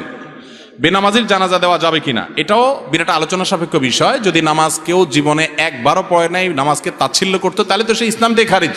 কিন্তু নামাজ পড়ে নাই, অবহেলা করছে টরছে, কিন্তু নামাজের প্রতি গুরুত্ব সে বুঝতে বিশ্বাস করতো, এই ব্যক্তিকে আমরা কাফের মনে করি না, এটাই বিশুদ্ধ মত। অতএব তার জানাজা দিতে হবে। এরকম অবস্থায় আমরা কি মোহাম্মদ সাল্লাল্লাহু আলাইহি সাল্লামকে বিশ্বনবী ও দুজাহানের বাদশাহ বলতে পারি? হ্যাঁ, অবশ্যই। তিনি বিশ্বনবী তো রহমতুল্লাহ আলামিন গোটা পৃথিবীর জন্য, দোনো জাহানের বাদশাহ। দুনিয়াতেও আল্লাহ তাআলা তাকে রাজত্ব দিয়েছেন, আখিরাতেও তিনি রাজত্ব করবেন। ঠিক আছে, তো দাড়ি রাখা কি ওয়াজিব? তাহলে কতটুকু রাখতে হবে? দাড়িকে নবী সাল্লাল্লাহু আলাইহি ওয়াসাল্লাম লম্বা করতে বলেছেন, লম্বা করাটাই কি সুন্নাত। খোঁচা খোঁচা দাড়ি এটা সুন্নাত নয়। হিজবুল্লাহ কারা? আমরা কিভাবে এই দলে অংশ নিব? হিজবুল্লাহ মানে আল্লাহর দল। এই সম্পর্কে সূরা মুজাদালার 22 নম্বর আয়াতে আছে, সেটা পড়ে নেবেন। আর দিয়েন না প্রশ্ন ভাই, শেষ। গ্রামের ছেলেরা যদি কোনো ইসলামিক আয়োজন বা অনুষ্ঠান করতে চায়, তাতে যদি গ্রামের কিছু মুরব্বী বাধা প্রদান করে, তাহলে ইসলামী শরীয়ত মোতাবেক কি করা উত্তম? মুরব্বীদেরকে তো আর বেয়াদবি করতে পারবেন না। ইসলাম কি মুরব্বীদের সাথে বেয়াদবি করতে বলে? ওনারা বুঝতেছেন না, একসময় বুঝবেন। আর যদি না বুঝেন তো আল্লাহ তাআলা ওনাদেরকে ঈমানের সাথে নিয়ে যাবেন ইনশাআল্লাহ একদিন। যদি ডিস্টার্ব করে, অনেক এলাকাতে আছে খুব ডিস্টার্ব করে, যদি এরকম হয় আর কি, বুঝতে পারছেন কথা। আবার আমি বলতেছি না তাদের জন্য বদদোয়া দিতে, আমি বলতেছি যে একসময় তো ওনারা চলে যাবেন, অতএব ওনাদের সাথে বেয়াদবি করবেন না। মুরব্বীদের সাথে আদব লেহাজ বজায় রাখবেন। অনেক যুবকরা দিনের পথে আসে বেয়াদবি করে, খবরদার। ইসলাম আমাদেরকে ভদ্রতা শিখায়, অভদ্রতা শিখায় না। মুরব্বী বাপ মা তারা যদি উল্টাপাল্টাও বলে, শুনে না শুনে ভান করবেন, পারলে তাকে বুঝাবেন বা অন্য কাউকে দিয়ে বুঝাবেন, না পাইলে সবর করবেন। একসময় আল্লাহ তাদেরকে বুঝ দিবেন হয়তো, ইনশাআল্লাহ। কথা বুঝতে পারছি? খবরদার এই জন্য বেয়াদবি করবেন না। আচ্ছা, অনেক প্রশ্ন। আচ্ছা, একটা প্রশ্ন নেই এখানে, এটা আমাকে কেন্দ্র করে একটা প্রশ্ন আছে। আমরা জানি পবিত্র কালিমায়, কোরআন মাজিদে, আজানের নামাজে, একামতে আল্লাহর নামের পাশে প্রিয় নবীজির নাম সংরক্ষিত আছে, কিন্তু ইউটিউবে আপনি প্রশ্নোত্তর পর্বে বলেছেন আল্লাহর নামের পাশে নবীজির নাম নেয়া শিরিক। এর সুস্পষ্ট ব্যাখ্যা জানতে চাই। জাযাকুমুল্লাহ খায়ের। আমার কোনো কথা ধোঁয়াশা তৈরি হলে এভাবে প্রশ্ন করবেন, কারণ আমারও ভুল হতে পারে। তবে আমি যেটা বলেছি সেটা আমার কাছে পরিষ্কার মনে আছে। সেটা হলো, যদি কেউ মসজিদে আল্লাহ এবং তার পাশে মোহাম্মদ, শুধু এরকম দুইটা শব্দ লিখে রাখে না, অথবা অনেক জায়গায়, মসজিদে বলে কোনো কথা না, কোন এক জায়গায় ধরেন একটা স্টেজের এক পাশে আল্লাহ, এক পাশে কি রাখলেন মোহাম্মদ, অনেক ব্যানারের দুই কোনায় লেখা থাকে। এইভাবে আল্লাহ এবং মোহাম্মদ শুধু দুইটা বাক্য না, দুইটা নাম আলাদা আলাদা রাখছেন, এইগুলোতে আমি বলছি নিষেধ করেছি, কিন্তু শিরিক সরাসরি বলি নাই। কেন শিরিক সরাসরি শিরিক হবে না কেন? কারণ হলো, কেউ তো যদি এই নিয়তে বলে যে আল্লাহর মোহাম্মদ এক, নাউজুবিল্লাহ, তাহলে তো সে মুশরিক হয়ে যাবে, কোনো সন্দেহ আছে? কিন্তু কথার মধ্যে আল্লাহর পাশাপাশি রাসূলের নাম তো আমিও সারাক্ষণ বলতেছি, আল্লাহ এবং তার রাসূলের আনুগত্য বলছি না, তাহলে এই যে পাশাপাশি আমিও বললাম, শিরিক হলো কেমনি? এখানে উদ্দেশ্য হলো, যখন আপনি দুইটা নাম পাশাপাশি উল্লেখ করবেন, কেমন জানি মনে হচ্ছে যে আল্লাহ এবং রাসূল, তারা, আল্লাহ মাফ করুক, নাউজুবিল্লাহ, একে মানে দুই সত্তার সমান, এরকম একটা কিছু বোঝা যাচ্ছে আল্লাহ এবং রাসূল। আর যদি আপনার আমি সেখানে প্রশ্নোত্তর বলেছি, যদি উদ্দেশ্য হয় কালিমায়ে তাওহীদের অংশ আল্লাহকে দিয়ে বুঝাইছেন, মোহাম্মদকে দিয়ে রিসালাতের অংশ বুঝাইছেন, তাহলে সেটা জায়েজ আছে। কিন্তু এখানে যেহেতু ভুল ধারণা আসার সম্ভাবনা আছে, এটা না বলা ভালো। এক ব্যক্তি নবী সাল্লাল্লাহু আলাইহি সাল্লামের সামনে এমনভাবে আল্লাহ এবং রাসূলের নাম উল্লেখ করছে পাশাপাশি, যেন তারা দুই সত্তা এক বা কাছাকাছি, মানে আল্লাহর নামের সম্মানার্থে কথার মধ্যে আল্লাহর কথা আসবে, আল্লাহ বলেছেন, এরপর রাসূল বলেছেন, এভাবে তো আসতেই পারে। আশহাদু আল্লা ইলাহা ইল্লাল্লাহ ওয়া আশহাদু আন্না মুহাম্মাদুর রাসূলুল্লাহ, দুই কথা দুইজনের নাম আসছে, এভাবে তো আসতে কোনো অসুবিধা নেই। কিন্তু দুইজনের নামকে যদি এমন, দুই সত্তার নাম যদি এমনভাবে উল্লেখ করেন যেন আল্লাহ রাসূল এক। আমার দেশে অনেক ব্যক্তি আছে যারা মনে করে যে আল্লাহ সে রাসূল, আছে না? না, এরকম অনেক গানও আছে। এভাবে আল্লাহর রাসূলকে যদি এক বানায় ফেলে, তাহলে ঈমান থাকবে? সেটার সন্দেহ যেন না হয়, সেজন্য এইভাবে লিখতে নিষেধ করা হয়েছে। যেটা বলতেছিলাম, নবীজির সামনে এক লোক রাসূল সাল্লাল্লাহু আলাইহি সাল্লামের নাম বলার সময় এমনভাবে বলছে, আল্লাহ এবং তার রাসূল এমনভাবে বলছে, মিলায়া বলছে, পাশাপাশি রেখে মিলায়া বলছে।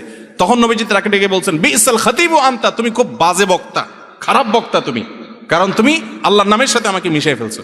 আমি সেটা নিষেধ করেছি। আল্লাহ তাআলা আমাদেরকে বুঝার তৌফিক দান করুন। হাদা ওয়া সাল্লি ওয়া সাল্লিম আলা নবিয়িনা মুহাম্মদ ওয়া জাযাকুমুল্লাহু খায়রা। সুবহানাল্লাহি ওয়া বিহামদিহি, বলেন সুবহানাল্লাহি ওয়া বিহামদিহি, সুবহানাকাল্লাহুম্মা আশহাদু আল্লা ইলাহা ইল্লা আনতা আস্তাগফিরুকা ওয়া আতুবু ইলাইক।